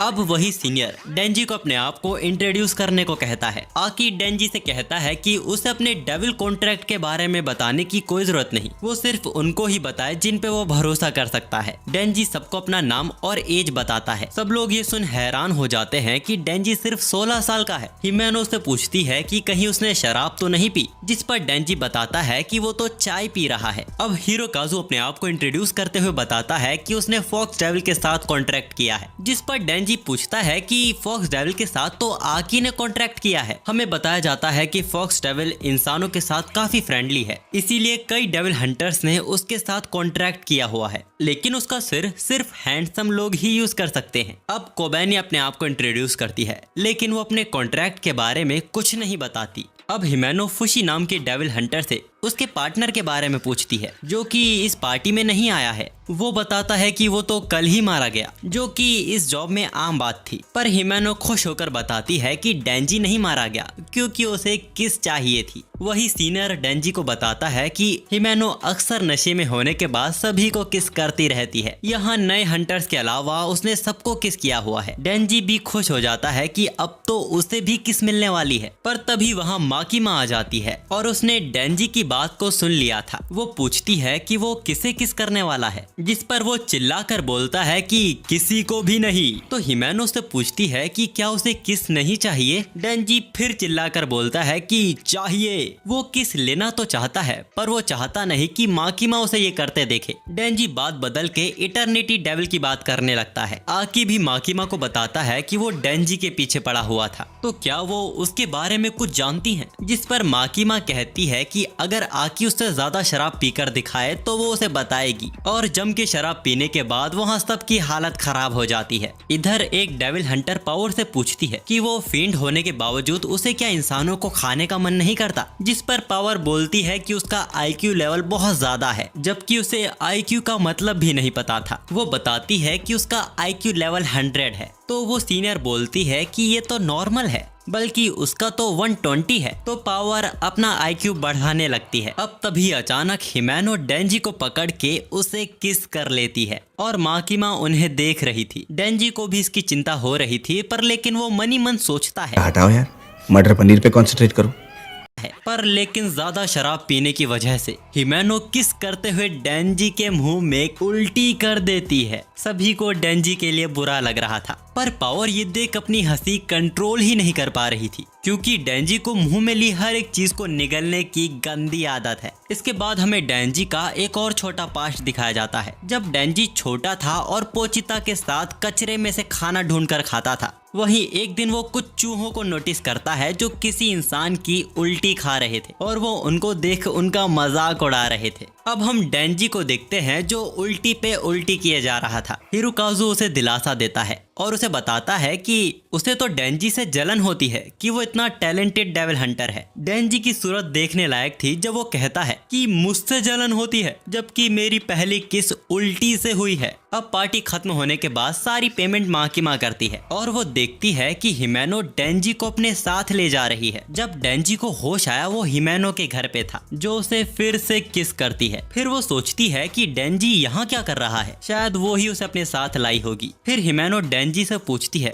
कि वो भी माकीमा को पसंद करता है, जो कि अच्छी बात नहीं है क्योंकि आकी भी उसे पसंद करता है। वो डेंजी के बगल में लेटकर उसे सहलाकर बोलती है कि चलो करते हैं। इसके बाद हिमेनो डेंजी के कपड़े उतारने लगती है और हमारा डेंजी भी एक्साइटेड होने लगता है। फिर तभी हिमेनो को डेंजी की पैंट से एक लॉलीपॉप मिलती है। डेंजी को याद आता है जब उल्टी वाले हादसे से उसका जी खराब हो गया था, तब माकीमा उसे बाहर खुली हवा में ले आती है और वो उसे कुछ दवाइयाँ भी देती है। लेकिन इसके बाद डेंजी का जिंदगी भर का एक्सपीरियंस खराब हो गया था। अब अगर आगे वो कभी किस करेगा तो उसे हमेशा ये दिन याद आएगा। तो माकीमा जो लॉलीपॉप खा रही थी वो डेंजी के मुंह में दे देती है और कहती है कि शायद डेंजी उस उल्टी के स्वाद को कभी भुला नहीं पाएगा। लेकिन आगे डेंजी जो एक्सपीरियंस करने वाला है उसके बाद तो डेंजी को ये हादसा याद ही नहीं आएगा, जैसे उनकी ये पहली इनडायरेक्ट किस। अब उन बातों को याद कर डेंजी करने से मना कर देता है और हिमेनो से हट के जमीन पर लेट जाता है। वो पोचिता से माफी मांगता है कि वो पहली बार माकीमा के साथ ही करेगा। अगले दिन हिमेनो को कुछ याद नहीं था क्योंकि कल रात वो बहुत ज्यादा नशे में थी, इसीलिए वो डेंजी से पूछ लेती है कि कहीं उसने कल कुछ गलत तो नहीं किया। डेंजी उसे बता देता है कि कल रात कुछ नहीं हुआ था, जो सुन हिमेनो को तसल्ली हो जाती है क्योंकि डेंजी सिर्फ 16 साल का है, जिसके साथ करने पे उसे जेल हो सकती है। वैसे वो ये देख हैरान थी कि डेंजी अभी भी मजे से खाना खा पा रहा है। वो कल के उल्टी वाले हादसे के बाद भी खाना खा पा रहा है क्योंकि डेंजी फ्री का खाना नहीं छोड़ता। वैसे वो डेंजी से पूछती है कि क्या वो सच में माकीमा को पसंद करता है, भले ही वो बुरी क्यों ना हो, जिस पर डेंजी हाँ करता है। तो हिमेनो बोलती है कि वो डेंजी की मदद करेगी माकीमा को उसके करीब लाने में, लेकिन साथ ही उसे भी मदद करनी होगी आकी को हिमेनो के करीब लाने में। हिमेनो आकी को पसंद करती है क्योंकि वो हैंडसम है, तो दोनों एक दूसरे की मदद करने के लिए तैयार हो जाते हैं। और अब जब वो दोनों दोस्त बन चुके हैं तो डेंजी यहाँ कभी भी नाश्ता करने आ सकता है और साथ ही आकी और पावर को भी ला सकता है। यहाँ हम माकीमा को देखते हैं जो अपने असिस्टेंट के साथ क्योटो जा रही है एक मीटिंग के लिए। माकीमा को क्योटो के लीडर्स पसंद नहीं, वो उसे डरावने लगते हैं। खैर वो कल रात को भी याद कर रही थी जब पार्टी में उन्हें बहुत मजा आया था। जब माकीमा इन पलों को याद कर खुश हो ही रही थी, उनके आगे और पीछे बैठे दोनों लोग खड़े हो जाते हैं और माकीमा और उसके असिस्टेंट को गोली मार देते हैं। ये लोग किसी के कहने पर कर रहे थे जिनको वो रिपोर्ट भी दे देते हैं कि यहाँ पर काम खत्म हो चुका है। अब कल की पार्टी में हमने जिन जिन लोगों को देखा था वो लोग भी किसी मिशन पर गए हुए थे और वहाँ भी कुछ अनजान लोग उन्हें शूट कर देते हैं। इधर डेंजी अपने साथियों के साथ खाना खाने बाहर आया था, वहाँ तक गोलियां चलने की आवाज आ रही थी, लेकिन वो लोग इग्नोर कर देते हैं ये सोचकर कि शायद ये कुछ और होगा। तभी उनकी दूसरी तरफ बैठा अननोन पर्सन डेंजी से पूछता है कि वो इतना बेकार खाना कैसे खा लेता है, पर डेंजी को एक खाना बहुत पसंद आया था, तो वो बोलता है कि तुमने हमेशा से कचरा खाया है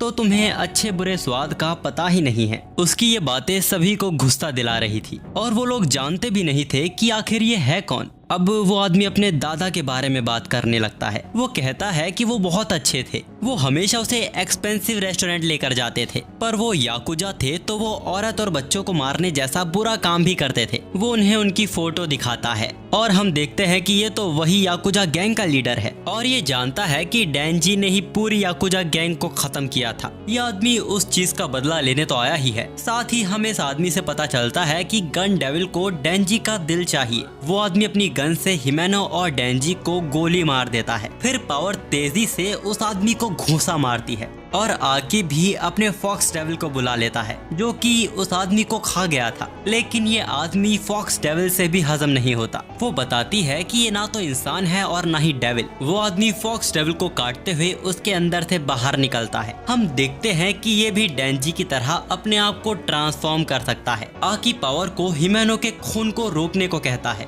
और अपनी कील जैसी तलवार निकालकर कटाना मैन को स्टैब करने लगता है। हम देखते हैं कि आकी के हर एक वार को कोई चीज गिन रही थी। जैसे ही 3 वार पूरे होते हैं, आकी कर्स डेविल को इसे खत्म करने को कहता है। फिर कटाना मैन के पीछे से एक काली परछाई के अंदर से कर्स डेविल बाहर निकलता है और कटाना मैन को उठाकर उसे काट लेता है, जिससे वहाँ उसकी मौत हो जाती है। यहाँ हिमेनो की हालत इतनी खराब थी कि उसे हॉस्पिटल ले जाना होगा। आकी सोच रहा था कि इन लोगों के पास गन कहाँ से आई, क्योंकि यहाँ सिर्फ पुलिस और डेविल हंटर्स के पास ही गन होनी चाहिए। अब इससे पहले आकी को सवालों के जवाब मिलते, यहाँ अकाने नाम की एक लड़की आ जाती है जो अंदाजा लगाती है कि आकी की तलवार से जब वो किसी को 3 बार मारता है तब कर्स डेविल आके उसे मार देता है, जो कि उसने सही अंदाजा लगाया था। वो लड़की कटाना मैन को छूती है और वो फिर वापस खड़ा हो जाता है। वो लड़की कटाना डेविल को आकी को मारने का ऑर्डर देती है। अब आकी उससे लड़ने को तैयार हो ही रहा था कि कटाना मैन उसे बुरी तरह काट देता है, लेकिन इसके बाद भी वो जिंदा था।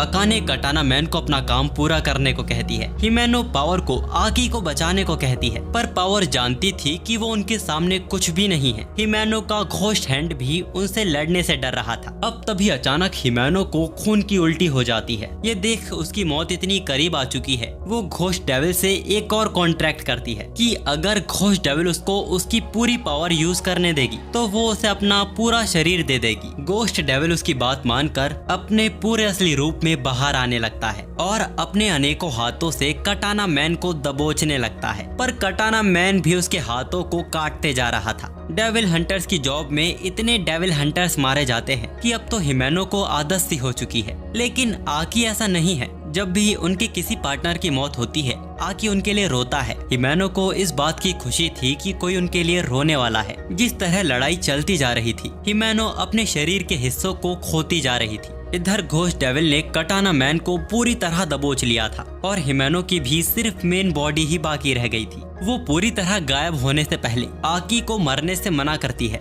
ताकि वो उसके मरने के बाद उसके लिए रो सके।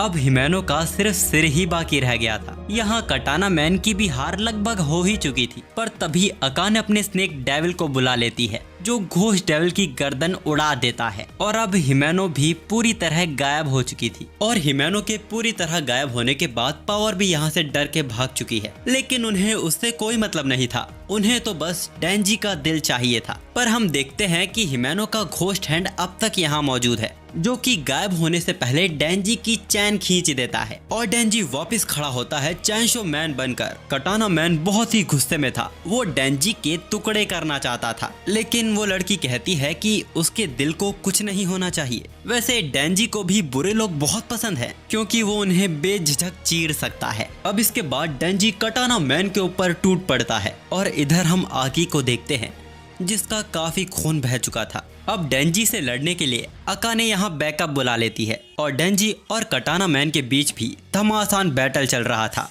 उतने में ही कटाना मैन के पीछे से उसके दो साथी आ जाते हैं, जो डेंजी पर बंदूक तान देते हैं। कटाना मैन उन्हें डेंजी के दिल पर गोली मारने को कहता है, पर इससे पहले वो गोली चला पाते डेंजी उन्हें नीचे गिरा देता है। फिर भी एक आदमी डेंजी पर गोली चला ही देता है, लेकिन डेंजी उसको ही कब्जे में कर लेता है और कटाना मैन को पीछे हटने को कहता है, वरना वो उसके साथी को मार देगा। कटाना मैन पीछे हटकर अपने घुटनों पर आ जाता है और अगले ही पल डेंजी और उस आदमी को बीच से ही काट देता है। अब कटाना मैन डेंजी का सिर उठाकर अपने आदमी को गाड़ी निकालने को कहता है। वो डेंजी को अपने साथ ले जा रहे थे। वैसे टोक्यो ब्रांच के सभी डेविल हंटर्स को मारने के पीछे भी इनका ही हाथ था। हमें पता चलता है कि हमें इन नए हंटर से इसीलिए इंट्रोड्यूस करवाया गया था, ताकि उसके अगले ही सीन में इनकी मौत दिखा सके। माकिमा को मारने वाले वो गुंडे भी अब तक वही मौजूद थे, जो कि क्योटो स्टेशन पर भीड़ में मिलकर वहां से भागने का प्लान कर रहे थे। लेकिन वहीं अचानक हम देखते हैं कि माकिमा उनके पीछे खड़ी है, वो भी खून में लथपथ और वो भी जिंदा। क्योटो स्टेशन पर टेंडो और युतारो नाम के दो डेविल हंटर्स माकिमा की ट्रेन के आने का इंतजार कर रहे थे। तभी उन दोनों को भी खबर मिलती है कि टोक्यो ब्रांच के सभी डेविल हंटर्स को मार दिया गया है, यानी कि माकिमा भी मारी जा चुकी होगी। फिर तभी ट्रेन वहां आके रुकती है। जैसे ही गेट खुलता है, अंदर से बड़ी भीड़ डरते हुए बाहर निकलती है और उनके ठीक पीछे माकिमा आती है। माकिमा उन्हें बताती है कि ट्रेन में गोलीबारी हुई थी, जिनकी लाशें अब ट्रेन में अंदर ही पड़ी हैं। अब क्योंकि माकिमा भी खून में सनी हुई थी, वो लोग पूछते हैं कि कहीं आपको तो गोली नहीं लगी, जिस पर वो साफ मना कर देती है। अंदर वो चारों गुंडे मरे हुए थे और उनकी बॉडी पर एक बड़ा सा छेद हो गया था। वो लोग माकिमा को टोक्यो की सिचुएशन के बारे में बताते हैं और वो लोग टोक्यो जाने की बात करते हैं उनकी मदद करने के लिए। लेकिन ये बहुत ही समय भरा काम था, यानी इसमें बहुत वक्त लग जाएगा। और माकिमा जानती है कि वो लोग डेंजी के पीछे आए हैं, तो माकिमा कहती है कि वो उनकी मदद यहीं से करेगी। माकिमा युतारो से ऐसे 30 कैदियों को लाने को कहती है, जिनको उम्र कैद की सजा हो या फिर उन्हें फांसी लगने वाली हो। और टेंडो को एक ऐसा टेम्पल ढूंढने को कहती है जो बहुत ऊंचाई पर हो। साथ ही उसके लिए कुछ साफ कपड़े लाने को कहती है। अब इसके बाद हमें उन्हीं मुजरिमों को दिखाया जाता है जिनको टेम्पल लेके जाया जा रहा था। साथ ही उनको काफी वक्त बाद कुछ अच्छा खाने को मिल रहा है। इसके बाद उन्हें टेम्पल की सीढ़ियां चढ़ने को कहा जाता है। माकिमा भी साफ कपड़े पहनकर तैयार हो चुकी थी। वैसे डेंजी की ही तरह कटाना मैन भी ब्लड लॉस होने के बाद लड़ नहीं पाता, वो ये बात अकाने को बता रहा था। यहाँ डेंजी के भारी शरीर को वैन में लिफ्ट करने की कोशिश की जा रही थी। फिर तभी उनमें से एक बंदे को वहाँ कौवा दिखता है और उसे कुछ अजीब सा महसूस होने लगता है। इससे पहले वो कुछ एक्सप्लेन कर पाता, वो पिचक कर फट जाता है। अकाने घबराहट में टीम सी से पूछती है कि उन्होंने माकिमा को मारा या नहीं। टीम ई से एक आदमी बोलता है कि टीम सी कुछ वक्त से जवाब नहीं दे रही है और ये बोलते ही वो भी पिचक के फट जाता है। उस ब्रिज के ऊपर भी कुछ कौवे मौजूद थे। अकाने समझ चुकी थी कि माकिमा अभी जिंदा है। यहाँ माकिमा ने मुजरिमों के साथ साथ अपने साथियों की आंखों पे भी पट्टी बांध दी थी, क्योंकि माकिमा सीधा हायर अप से कांटेक्ट करती है। इसीलिए उससे छोटे हंटर्स को ये जानने की जरूरत नहीं है कि माकिमा ने किस डेविल से कॉन्ट्रैक्ट किया है। माकिमा एक कैदी को एक नाम लेने को कहती है। उसके नाम लेते ही वो हाथों से एक साइन बनाती है और वहाँ डेंजी को पकड़ा हुआ आदमी भी मारा जाता है। माकिमा कैदियों को उन्हीं गुंडों का नाम लेने को कह रही थी और अपने हाथों से उन्हें कुचल रही थी। इसी तरह माकिमा सभी गुंडों को मार देती है और उनके साथ उन मुजरिमों की भी मौत हो जाती है। इसके बाद माकिमा अपने साथियों की आंखों से पट्टियां हटवा देती है और उन्हें बताती है कि वो जितना कर सकती थी उसने कर दिया है और अब उन्हें टोक्यो वापस जाना चाहिए। हम देखते हैं कि उनकी टीम में सिर्फ अकाने और कटाना मैन ही जिंदा रह गए हैं। अकाने कटाना मैन को बताती है कि इतनी खतरनाक पावर सिर्फ माकिमा की ही हो सकती है,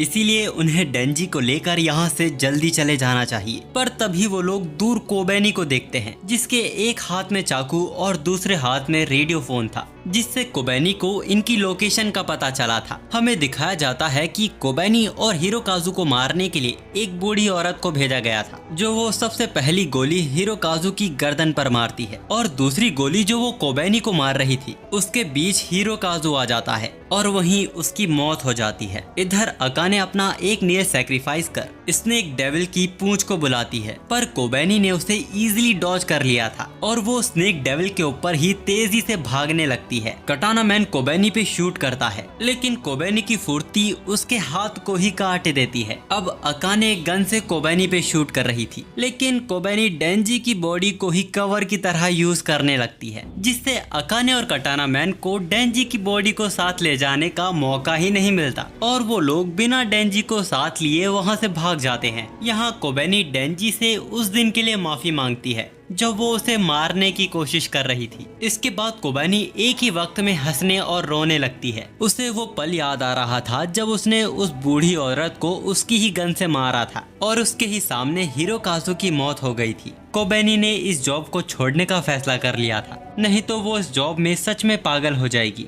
उसने ये सोच लिया था कि वो ये बात हिमेनो से मिलकर ही उसे बता देगी। शाम तक माकिमा युतारो और टेंडो के साथ टोक्यो वापस आ गई थी, जहां उसे माडो नाम का एक हंटर स्टेशन पर मिलने आता है, जो कि हंटर्स पे हुए हमले में जिंदा बच गया था। माकिमा उसे देख खुश होती है और पूछती है कि और कौन कौन जिंदा बच गया है। वो बताता है कि हमला डिवीजन 1, 2, 3, 4 पर हुआ था, जिसमें बस वही लोग जिंदा बचे हैं जो पूरी तरह इंसान नहीं थे। माकिमा को लगता है कि इसके पीछे गन डेविल का हाथ है। खैर उन्हें पता चलता है कि अब ज्यादा हंटर्स नहीं बचे हैं, तो अब सभी डिविजन्स को एक कर दिया गया है, जो कि डिवीजन 4 है, जो कि अब माकिमा के अंडर में है। अब इसके बाद माडो माकिमा को अपना रेजिग्नेशन लेटर भी दे देता है। वो बताता है कि अब स्पेशल डिवीजन में रहना खतरे से खाली नहीं है, इसीलिए वो इस जॉब को छोड़ रहा है। अब माकिमा के वहाँ से जाते वक्त तो माडो का माकिमा से एक आखिरी सवाल पूछता है कि क्या उसे इस हमले के बारे में पहले से ही अंदाजा था। माकिमा उसे बताती है कि अब वो एक आम नागरिक है, तो वो उसे पब्लिक सेफ्टी की कोई जानकारी नहीं दे सकती। जिसके बाद माकिमा वहाँ से चली जाती है।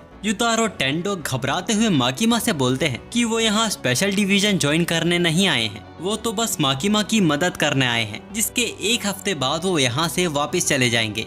जिस पर माकिमा बोलती है कि कितनी शर्म की बात है। वो उन्हें बताती है कि टोक्यो में कमाल का खाना मिलता है। इसके बाद आकी की आंखें एक हॉस्पिटल में खुलती है और उसके ही पास डेंजी और पावर बैठे हुए थे, जो कि आकी के होश में आने का वेट कर रहे थे एक मांगा पढ़ते हुए। अब पावर डेंजी जो एप्पल खा रहा था उसे छीनने लगती है, जिस पर डेंजी उसे देने से साफ इनकार कर देता है और कहता है कि कायरो के लिए कोई एप्पल नहीं है, जो लड़ाई का मैदान छोड़कर भाग जाते हैं। तो पावर हमेशा की तरह झूठ बोलने लगती है कि वो मैदान छोड़ के भागी नहीं थी, उसे बस भूख लग गई थी तो वो खाना खाने घर गई थी। पर डेंजी उसकी बातों पे यकीन नहीं करता, जिस कारण फिर से उनके बीच लड़ाई शुरू हो जाती है। आकी उनसे पूछता है कि डिवीजन 4 से कोई जिंदा बचा है या नहीं। डेंजी उसे बताता है कि डरपोक कोबेनी और चश्मिश माडो जिंदा बच गए हैं, पर उन्होंने भी जॉब छोड़ दी है, जो सुन आकी को बुरा लगता है। अब इसके बाद डेंजी और पावर को यहाँ से जाना होगा,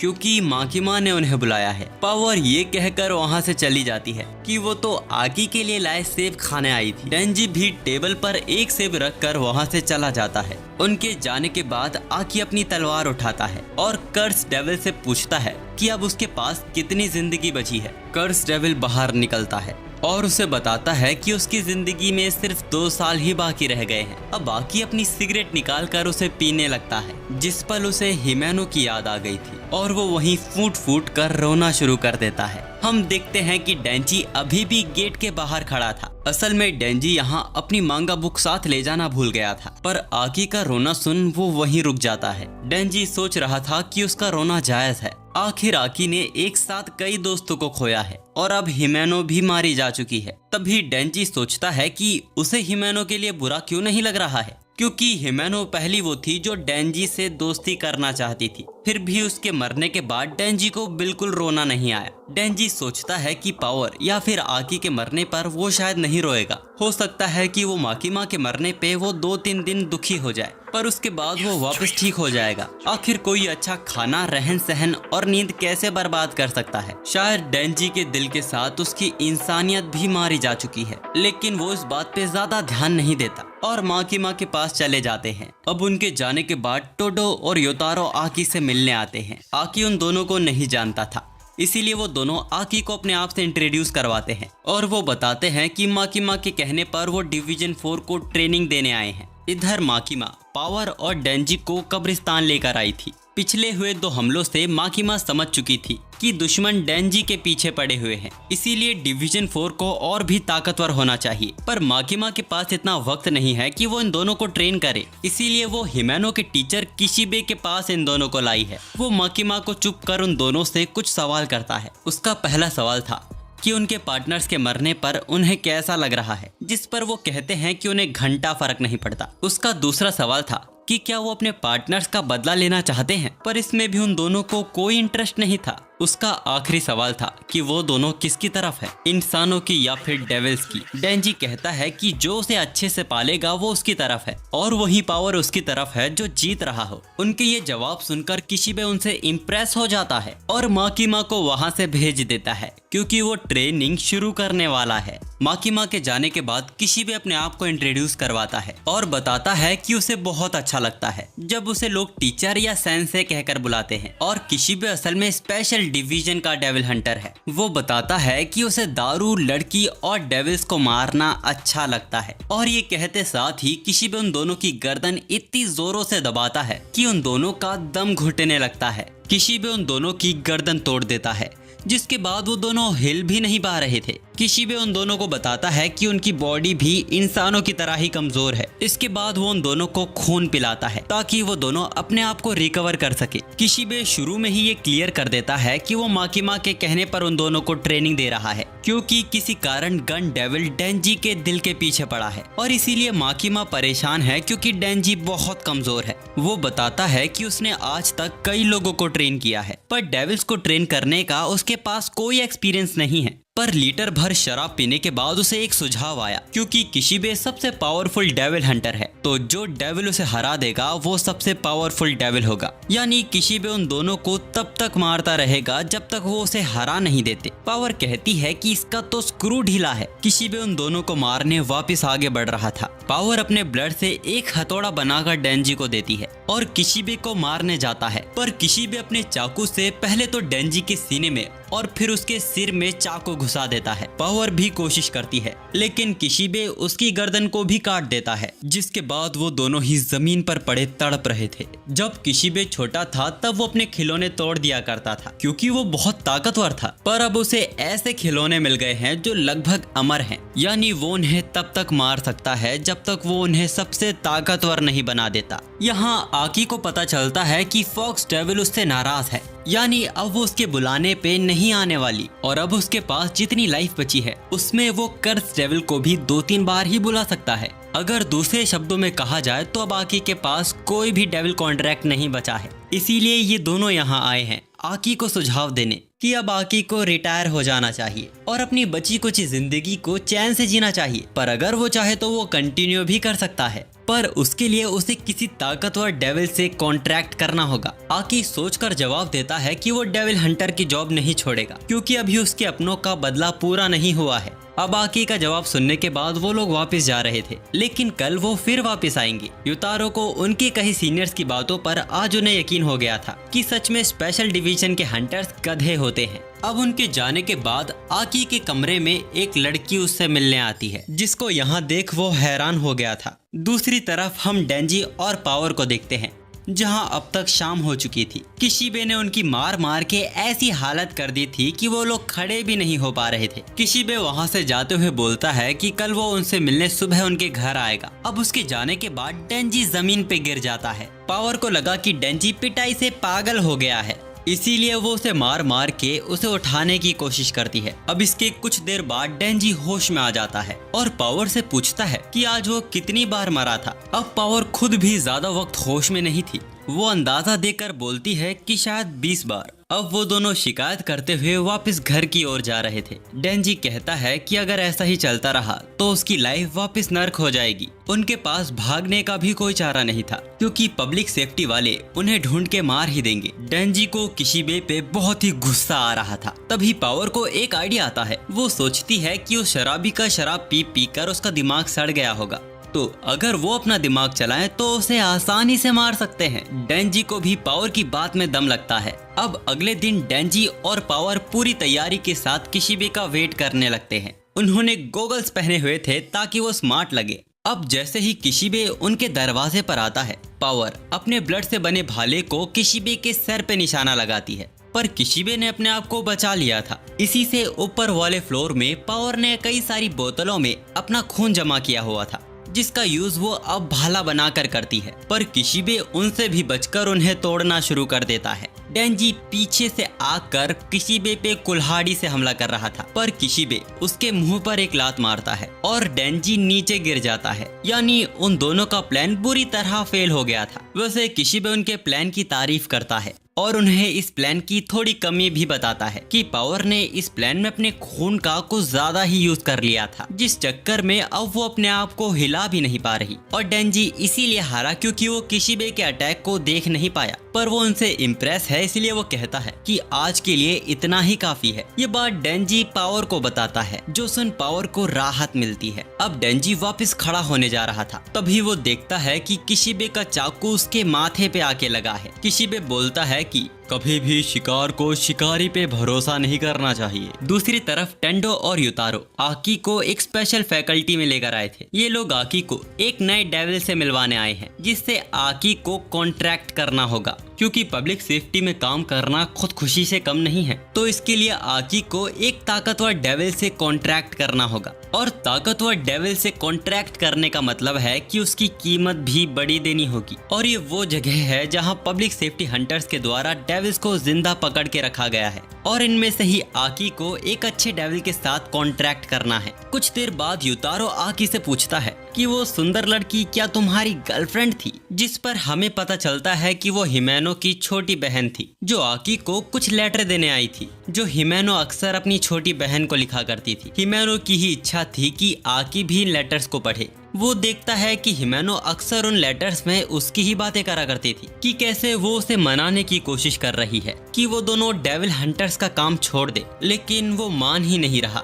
इन सभी लेटर्स को पढ़कर आकी को समझ आ गया था कि हिमेनो उसे पसंद करती थी। यहाँ आकी को प्रिजन नंबर 108 लेकर आया जाता है, जिसके पीछे फ्यूचर डेविल था, क्योंकि कई लोगों को अपने फ्यूचर से डर लगता है, इसीलिए फ्यूचर डेविल बहुत ताकतवर है। युतारो बताता है कि पब्लिक सेफ्टी में सिर्फ 2 डेविल हंटर्स ने ही फ्यूचर डेविल के साथ कॉन्ट्रैक्ट किया है, जिसमें से एक को तो अपनी आधी जिंदगी देनी पड़ गई और दूसरे को अपनी दोनों आंखें, साथ ही उसने अपनी सूंघने और चखने की शक्ति को भी खो दिया है। अब इसके बाद आकी को सेल के अंदर भेज दिया जाता है, जहां उसे फ्यूचर डेविल की एक आंख दिखती है। वो डेविल चिल्लाते हुए और उसके बाद नाचते हुए कहता है, फ्यूचर का ही राज है, फ्यूचर का ही राज है। वो आकी को उसके साथ ये कहने को कहता है, लेकिन आकी उसकी बातों पे ध्यान ना देते हुए उससे कॉन्ट्रैक्ट करने की बात करता है, जो कि फ्यूचर डेविल को उसका एटीट्यूड पसंद नहीं आता। वैसे वो कहता है कि उसके साथ कॉन्ट्रैक्ट करने से पहले उसे आकी का फ्यूचर देखना होगा, जिसके बाद वो तय करेगा कि उसे आकी के साथ कॉन्ट्रैक्ट करना है या नहीं। वो आकी को उसका सिर इस होल में डालने को कहता है, जो कि आकी को बड़ा अजीब लग रहा था। खैर उस जगह वो अपना सिर डाल देता है। और आकी का फ्यूचर देखने के बाद फ्यूचर डेविल जोरों से हंसने लगता है। उसने आकी के साथ कॉन्ट्रैक्ट करने के लिए आकी की राइट वाली आंख में रहने की शर्त रखी थी, जिसके बाद आकी उसकी पावर का यूज कर सकता है। इतने ताकतवर डेविल से इतनी आम सी शर्त सुन आकी खुद भी हैरान था। फ्यूचर डेविल बताता है कि भविष्य में आकी की मौत बड़ी मजेदार होने वाली है, जिसको वो अपनी आंखों के सामने देखना चाहता है। वो आकी को बता भी रहा था कि उसकी मौत कैसे होने वाली है, लेकिन आकी उसे रोक देता है। आकी को बस अपने दुश्मनों को मारने से मतलब है और वो उसे अपनी राइट आंख में आने को कहता है। इधर हम देखते हैं कि किशिबे ने आज फिर से डेंजी और पावर की हालत खस्ता कर दी है, लेकिन आज वो लोग किशिबे के गाल पे एक खरोच मारने में कामयाब हो गए थे, यानी वो पहले से बेहतर हो चुके हैं। किशिबे कहता है कि अब उन्हें यूं रोज रोज प्रैक्टिस करने की जरूरत नहीं है, वो लोग अब हफ्ते में एक ही बार प्रैक्टिस करेंगे। ये सुन उन दोनों को बड़ा आराम मिलता है। किशिबे लड़ाई के दौरान उन्हें कुछ बातें ध्यान रखने को कहता है कि लड़ाई के वक्त भी उन्हें अपने दिमाग को ठंडा रखना चाहिए और इस बात का ध्यान रखना चाहिए कि उनके दुश्मन पर कौन सा हथियार है। हमें पता चलता है कि कल पूरी डिवीजन 4 कटाना मैन और उस अकाने को पकड़ने उनके बेस जा रहे हैं, और अगर कल के मिशन में ये लोग फेल होते हैं तो डिवीजन 4 को रद्द कर दिया जाएगा, यानी फिर किशिबे को इन दोनों को सच में मारना होगा। डेंजी कहता है कि अगर उसमें और किशिबे में लड़ाई हुई तो वो किशिबे को जिंदा छोड़ देगा, क्योंकि उसने उसे काफी ताकतवर बना दिया है, यानी अब वो और भी डेविल्स को मार पाएगा, जिसका मतलब है कि वो माकीमा के और भी करीब आ जाएगा।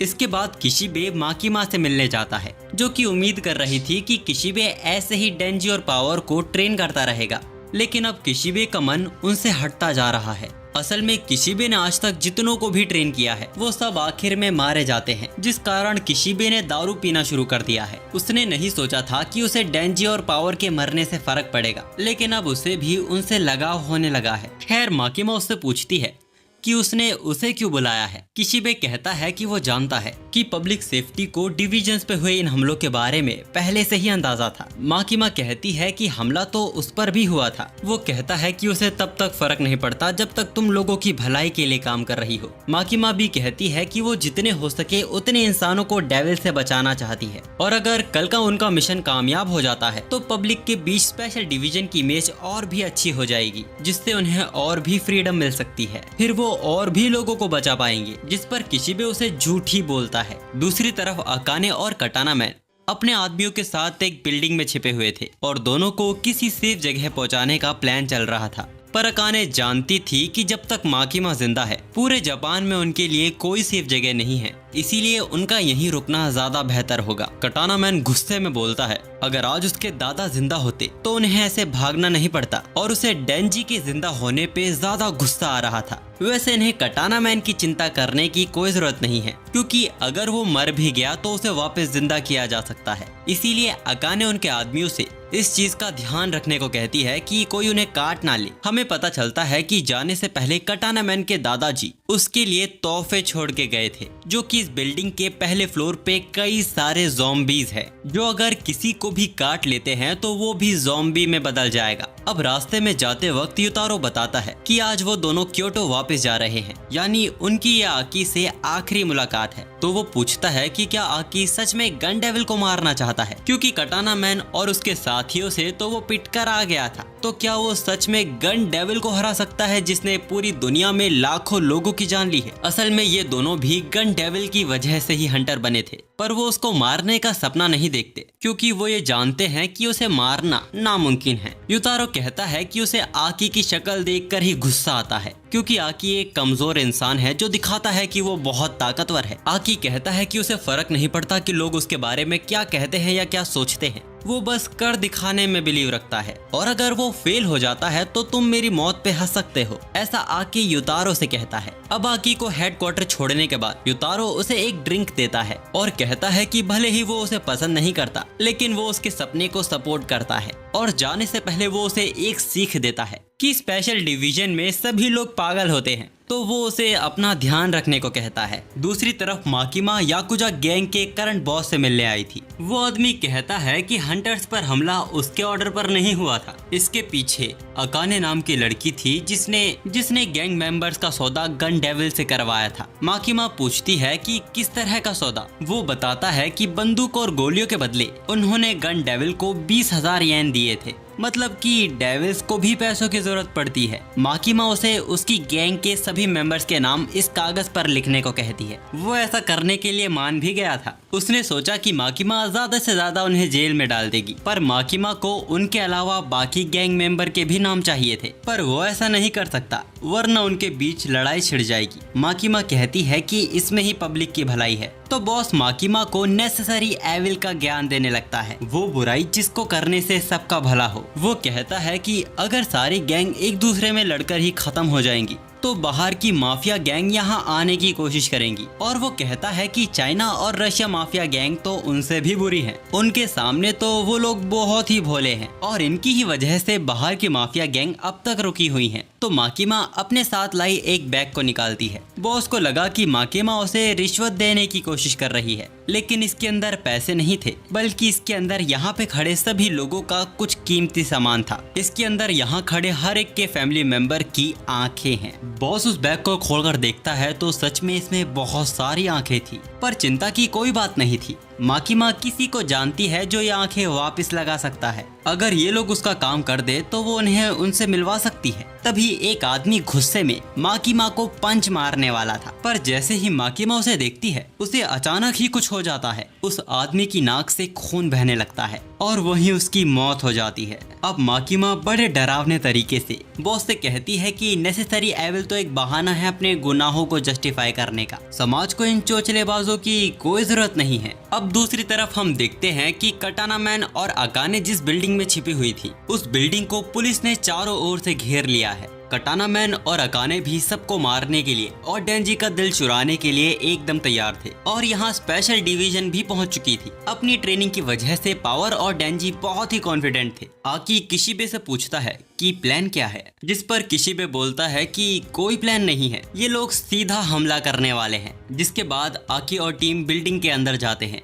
किशिबे पुलिस से कहता है पुलिस और डिवीजन 2 को ग्राउंड फ्लोर और फर्स्ट फ्लोर के एंट्रेंस को सील करके रखना है। हमें बताया जाता है कि डिवीजन 4 में सभी लोग पूरी तरह इंसान नहीं हैं। अगर उनमें से कोई भागा तो वो लोग आतंकवादियों से ज्यादा खतरनाक हो सकते हैं। किशिबे पुलिस को सभी हंटर्स के बारे में बताता है ताकि अगर जरूरत पड़े तो वो लोग उनका भी सामना कर सके। सबसे पहले है शार्क फिन, जो पानी में ही नहीं हर जगह तैर सकता है, यहाँ तक कि ये कुछ वक्त के लिए अपने सिर को शार्क में भी बदल सकता है। शार्क फिन जिसका नाम बीम है, वो ज़ॉम्बीज को देखकर एक्साइटेड हो गया था और सभी ज़ॉम्बीज को खाने लगता है। पर तभी वो एक हुडी पहने एक आदमी को खाने जा रहा था जो उसे लात मारकर भगा देता है। ये वॉयलेंस फील्ड है जिसका नाम गलगली है। किशिबे बताता है कि ज्यादातर डेविल्स फील्ड बनने के बाद कमजोर हो जाते हैं, लेकिन ये फील्ड होते हुए भी काफी ताकतवर है। इसने अपने मुंह पर एक मास्क पहना हुआ है जिसके अंदर जहरीली गैस है और ये मास्क कभी उतरना नहीं चाहिए। जब वॉयलेंस फील्ड सभी ज़ॉम्बीज को मार रहा था तब उसकी नजर एक लड़की पर जाती है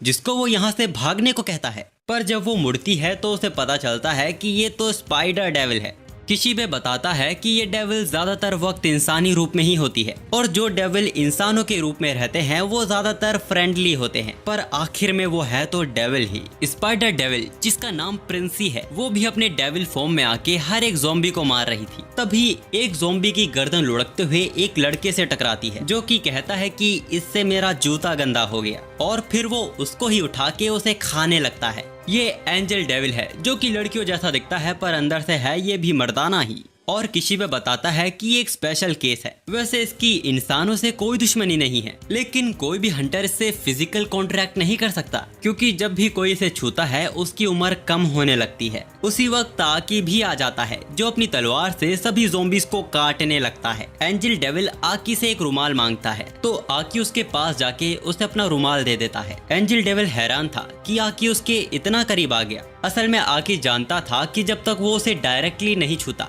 उस पे उसका कोई असर नहीं होगा। तभी एक गुंडा पीछे से आकर आकी पर गोली चलाने लगता है पर एंजल डेविल ने अपने पंखों से उसे प्रोटेक्ट कर लिया था और फिर आकी उसे कूट देता है और एंजल डेविल से इसे बाहर ले जाने को कहता है। एंजल डेविल को किसी का ऑर्डर मानना पसंद नहीं है, लेकिन उसके लिए यहाँ लड़ने से तो बेहतर ही है। अब आकी डेंजी और पावर से कहता है कि यहाँ पे ज़ॉम्बीज को फील्ड संभाल लेंगे, उन्हें जाके कटाना मैन और अकाने को पकड़ना चाहिए। डेंजी पूछता है क्या वो जानता है कि वो लोग कहाँ हैं, जिस पर आकी मना कर देता है और कहता है कि उन्हें अलग अलग होना होगा। आकी उन्हें ढूंढते हुए 4th फ्लोर तक पहुँच गया था, जहाँ उस पर एक गुंडा गोली चलाने वाला था, पर आकी उसको भी पीट देता है। फिर तभी वहाँ 4 गुंडे और बंदूक लेकर आ जाते हैं, पर उससे पहले वो गोली चलाते उनकी नाक से खून निकलने लगता है और वो लोग मारे जाते हैं। दूसरी तरफ हम माकिमा को देखते हैं, जिसको शायद सारे नाम मिल चुके थे और शायद उसने याकुजा गैंग के लोगों का इस्तेमाल करके इन गुंडों को मारा है। आखिर में आकी अकाने तक पहुंच जाता है, जिसको वो उसे अपने साथ चलने को कहता है, पर अकाने अपने एक नाखून को सैक्रिफाइस कर स्नेक डेविल को घोस्ट डेविल को बुलाने को कहती है। तभी आकी के सामने घोस्ट डेविल आ जाता है, जो अब अकाने के कंट्रोल में है, जिसको अकाने आकी को मारने का हुक्म देती है। हम देखते हैं कि अकाने की नाक से खून निकल रहा है। वैसे क्योंकि आकी के पास फ्यूचर डेविल की पावर है, जिससे वो थोड़े आगे का फ्यूचर देख सकता है, वो उसका यूज कर घोस्ट डेविल के सभी हाथों को काटता जा रहा था, पर घोस्ट डेविल के हमले खत्म ही नहीं हो रहे थे और आकी भी थक जाता है, जिसके बाद घोस्ट डेविल आकी को उठा लेती है। अकाने घोस्ट डेविल को आकी का गला दबाकर उसे मार देने को कहती है, जो कि घोस्ट डेविल वैसा ही कर रहा था। तभी आकी को वो दिन याद आता है जब हिमेनो और वो एक साथ डिनर कर रहे थे और हिमेनो उसे सिगरेट पीने के लिए फोर्स कर रही थी, जिसको पीने के लिए आकी मान भी गया था, लेकिन वो ये भी कहता है कि हिमेनो अच्छी नहीं है जो एक माइनर को सिगरेट पिला रही है। ये सुन कि आकी अभी 18 से कम है, हिमेनो सिगरेट वापस ले लेती है और कहती है कि वो सिगरेट को अपने पास ही रखेगी और जब आकी बड़ा हो जाएगा तब वो उसे देगी। अब इसके बाद कहानी प्रेजेंट में आ जाती है और हम देखते हैं कि घोस्ट डेविल ने आकी को छोड़ दिया है। घोस्ट डेविल अपना एक हाथ आकी की तरफ बढ़ाता है, जिसके अंदर एक सिगरेट थी और उस पर इजी रिवेंज लिखा हुआ था। आकी उसे अपनी पॉकेट में रख लेता है और अपनी तलवार को लेकर घोस्ट डेविल की ओर बढ़ने लगता है। अकाने ये देख हैरान थी कि घोस्ट डेविल कुछ कर क्यों नहीं रहा। असल में हिमेनो ने आकी को बताया था कि घोस्ट डेविल की आंखें नहीं होती,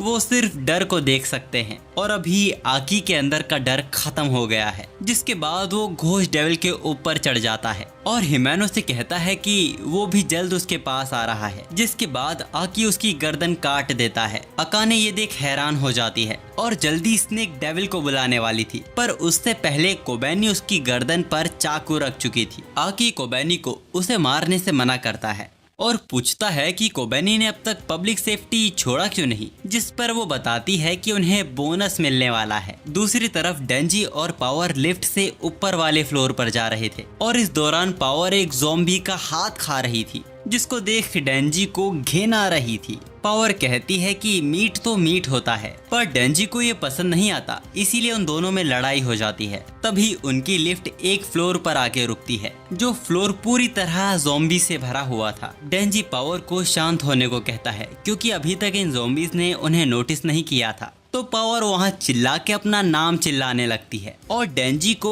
उसके पीछे रहने को ही कहती है, जिसके बाद वो सभी ज़ॉम्बीज को मारना शुरू कर देती है और डेंजी वहाँ चुप खिसक जाता है। पावर को तो लग रहा था कि डेंजी उसके पीछे है और वो यही सोचकर सभी ज़ॉम्बीज को मारते हुए शो ऑफ करने लगती है। और यहाँ डेंजी लिफ्ट से 18 फ्लोर पे पहुंच गया था, जिसका दरवाजा खोलते ही डेंजी के लिए कटाना मैन अपने गुंडों के साथ उसके स्वागत के लिए खड़ा था। डेंजी भी लड़ने के लिए पूरी तरह तैयार था, पर कटाना मैन उसे रुकने को कहता है। वो डेंजी से कुछ बातें करना चाहता था, जिसमें अगर वो सहमत रहा तो वो सरेंडर भी कर देगा। कटाना मैन बोलता है कि तुमने इनके दोस्तों को और मेरे दादाजी को मारा है, तो क्या तुम्हें अपने कर्मों का पछतावा है? डेंजी कहता है कि उसने उन्हें इसीलिए मारा क्योंकि वो ज़ॉम्बी बन गए थे, जिस पर कटाना मैन यकीन नहीं करता और अगर वो मान भी ले तो वो भी कभी इंसान हुआ करते थे। फिर भी डेंजी को क्या उनको मारने का बुरा नहीं लगा और डेंजी भी साफ मना कर देता है। कटाना मैन बताता है कि अकाने ने उसकी बॉडी के साथ कुछ बदलाव किए थे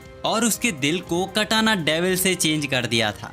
लेकिन फिर भी अगर वो किसी ज़ॉम्बी को मार देता है तो उसे रात भर नींद नहीं आती। पर डेंजी ने शायद अपने दिल के साथ अपनी इंसानियत भी खो दी है। वो कहता है कि अगर डेंजी में अभी थोड़ी भी इंसानियत बाकी है तो वो अपनी मौत को उनके हवाले कर दे, जिस पर डेंजी गंभीरता से सोचकर साफ मना कर देता है और कटाना मैन गुस्सा हो जाता है। जिसके बाद वो दोनों ही ट्रांसफॉर्म होकर बिल्डिंग से नीचे कूद जाते हैं और किसी दूसरी बिल्डिंग पे जा गिरते हैं। उन दोनों के बीच भयंकर लड़ाई चल रही थी। कटाना मैन डेंजी को एक लात मारता है, जिससे डेंजी एक चलती हुई ट्रेन पे जा पहुंचता है और फिर कटाना मैन भी वहां जाता है। कटाना मैन ने भी ये नोटिस किया था कि अब डेंजी पहले से तेज हो गया है। वो पूछता है कि डेंजी किसके लिए लड़ रहा है, जिस पर डेंजी कहता है कि वो अपनी जिंदगी के लिए लड़ रहा है। कटाना मैन पूछता है कि पब्लिक सेफ्टी से उसे ऐसा क्या मिल गया। डेंजी कहता है कि उसे जितना मिला है उसके लिए उतना काफी है और अब वो कटाना मैन को हराने वाला है ताकि माकिमा उसकी तारीफ करे। जिसके बाद उन दोनों के बीच वापस घमासान लड़ाई शुरू हो जाती है और वो दोनों लड़ते हुए ट्रेन के अंदर आ जाते हैं, जिस कारण ट्रेन को इमरजेंसी ब्रेक लगानी पड़ गई थी ताकि सभी पैसेंजर्स भाग सके। अब कटाना मैन डेंजी को लात मार के दूर फेंक देता है और अपने वापस अटैक पोज में आ जाता है। डेंजी ने ये नोटिस तो कर लिया था, पर उसके बगल में एक लड़की थी जिसको बचाने के चक्कर में डेंजी अपना एक हाथ खो देता है, पर उसके बाद वो लड़की वहां से सेफली निकल गई थी। अब कटाना मैन वापस अपने अटैक पोज में आ जाता है और तेजी से डेंजी के दूसरे हाथ को भी काट देता है। कटाना मैन ने अपनी जीत मान ली थी और वो डेंजी को मरने से पहले उसके दादाजी से माफी मांगने को कहता है, पर डेंजी वापस खड़ा होता है और कहता है कि वो अभी भी लड़ सकता है क्योंकि अभी उसके सिर पर एक चैनशो बाकी है और वो उसको लेकर कटाना मैन की ओर आने लगता है। कटाना मैन वापस अपने अटैक पोज में आता है और तेजी से डेंजी पर हमला कर देता है, जिससे अब डेंजी की सिर वाली चैनशो भी टूट गई थी। कटाना मैन वापस कहता है कि वो उसके दादा से माफी मांग ले और फिर वो उसे मौत दे देगा, पर लेकिन कटाना मैन से बहुत बड़ी भूल हो गई थी। उसने डेंजी के सिर पर ही निशाना लगाया था। हम देखते हैं कि कटाना मैन 2 हिस्सों में कट चुका है, जो कि डेंजी ने अपने टांगों से निकाली चैनशो से उसे काटा है और अब डेंजी उसे ताना मारते हुए कहता है कि शिकारी को कभी शिकार पे भरोसा नहीं करना चाहिए। अब इसके बाद कटाना मैन को होश आता है, जो कि अब अपने इंसानी रूप में था और डेंजी ने उसे बंदी बनाया हुआ था। क्योंकि कटाना मैन भी डेंजी की ही तरह है, तो उसकी कटाना निकालने के बाद वो वापस पहले जैसा हो गया और अब यहाँ डेंजी पुलिस का वेट कर रहा है ताकि कटाना मैन को जल्दी अरेस्ट कर लिया जाए। पर डेंजी को इस बात का भी थोड़ा दुख था कि इस आदमी की वजह से इस दुनिया से एक खूबसूरत लड़की हिमेनो कम हो गई है, जिसका कटाना मैन को पछतावा भी नहीं है। और ऐसा कैसे चल सकता है? कटाना मैन डेंजी से कहता है कि डेंजी इसमें कुछ नहीं कर सकता क्योंकि वो लोग पब्लिक सेफ्टी के पालतू कुत्ते हैं। पर डेंजी को काफी सोचने के बाद एक आइडिया आता है और वो एक कंपटीशन करने वाला था। तभी आकी भी वहां आ जाता है और पुलिस को उनकी करंट लोकेशन के बारे में बताता है। डेंजी आकी से पूछता है कि क्या वो भी कंपटीशन में हिस्सा लेगा, जो कि ये बात आकी के सिर के ऊपर से जाती है। तो डेंजी बताता है कि इसी आदमी ने हिमेनो को गोली मारी थी, तो वो लोग भी इसकी गोली पर हमला करेंगे जब तक पुलिस ना आ जाए और जिसकी लात पे ये ज्यादा तेज चिल्लाएगा वो जीत जाएगा। कटाना मैन के चेहरे का सारा रंग उड़ गया था, पर आकी को लगता है कि उनका जो काम है बस उन्हें वही करना चाहिए और अपने कुछ वक्त के मजे के लिए किसी को टॉर्चर नहीं करना चाहिए और शायद उनके ये करने से हिमेनो भी खुश नहीं होगी। आकी वापस अपनी वो सिगरेट निकालता है और कुछ देर सोचने के बाद वो सिगरेट वापस रख देता है और डेंजी से पूछता है कि अगर वो जीता तो इनाम क्या मिलेगा, जिस पर वो कहता है कि गोटी मिलेगी और वो दोनों कटाना मैन की ओर बढ़ने लगते हैं और कटाना मैन भी चिल्लाते हुए उन्हें दूर रहने को कह रहा था। यहाँ बिल्डिंग में कटाना मैन के सारे गुंडे पुलिस के द्वारा पकड़े जा चुके थे और ये वाला मिशन तो कंप्लीट हो चुका था और यहाँ डेंजी और आकी ने कच्चे अंडों का ऑमलेट बना दिया था। आकी मन में सोचता है कि हिमेनो को इस आदमी की चीखें स्वर्ग में भी सुनाई दे रही होंगी और यहाँ माकिमा अपने सीनियर्स को रिपोर्ट देती है और बताती है कि वो आतंकी हमला अकाने नाम की लड़की के द्वारा हुआ था, जो कि कभी सिविलियन डेविल हंटर हुआ करती थी। उसी ने गन डेविल से कॉन्ट्रैक्ट किया था और गन्स को याकुजा गैंग में बांटा था, जिसके बदले में उसे चैनशो मैन का दिल लाने को कहा गया था। सीनियर्स पूछते हैं कि उन्हें चैनशो मैन का दिल क्यों चाहिए, पर इससे पहले ये लोग ये जान पाते अकाने के स्नेक डेविल ने उसे मार दिया था। पर ये कंफर्म नहीं है कि ये क्या था, ये सुसाइड भी हो सकता है या तो ये गन डेविल का कॉन्ट्रैक्ट था। वैसे बिल्डिंग से इन्हें 1.5 किलो गन डेविल के टुकड़े भी मिले हैं, जिसको उनके पास पहले ही रखे 5 किलो गन डेविल के टुकड़ों के पास रखने के बाद अब आखिर ये टुकड़े गन डेविल से अट्रैक्ट हो रहे हैं, यानी ये लोग जल्द ही गन डेविल तक पहुंच जाएंगे। अब इसके कुछ दिनों बाद आकी डेंजी पावर शॉपिंग करने के बाद दबा के खाना खाते हैं और रात में आकी अपने अपार्टमेंट की बालकनी में आता है, जहां वो वही इजी रिवेंज वाली सिगरेट निकालता है जिसको वो चैन से पीता है। और यहाँ डेंजी और पावर भी चैन से सो रहे थे। डेंजी को वापस से वही सपना आता है जिसको हमने कहानी की शुरुआत में देखा था। डेंजी वापस उस दरवाजे के पास पहुँचता है और हम देखते हैं कि डेंजी इस सपने में छोटा है और डेंजी को रियलाइज था कि उसे बार बार यही सपना आता है और जागने के बाद वो इसे भूल जाता है। फिर तभी दरवाजे की दूसरी ओर से डेंजी को पोचिता की आवाज आती है। अब पोचिता की आवाज सुनकर डेंजी दरवाजा खोलना चाहता था, लेकिन पोचिता ये करने से उसे साफ मना कर देता है और कहता है कि कुछ भी हो जाए पर डेंजी को ये दरवाजा कभी नहीं खोलना है। आखिर में हम एक लड़की को देखते हैं जो डेंजी की पसंद के बारे में सोच रही थी कि डेंजी को कैसे चूहे पसंद है, देसी या शहरी। और यहाँ पे ये सीजन खत्म हो जाता है। तो अगर आपको ये वीडियो और मेरी एक्सप्लेनेशन पसंद आई हो तो प्लीज इस वीडियो को लाइक करके चैनल को सब्सक्राइब कर दीजिए और बेल आइकन को या सॉल पे कर लेना, वरना इस आवाज को टाइम पर कैसे सुन पाओगे।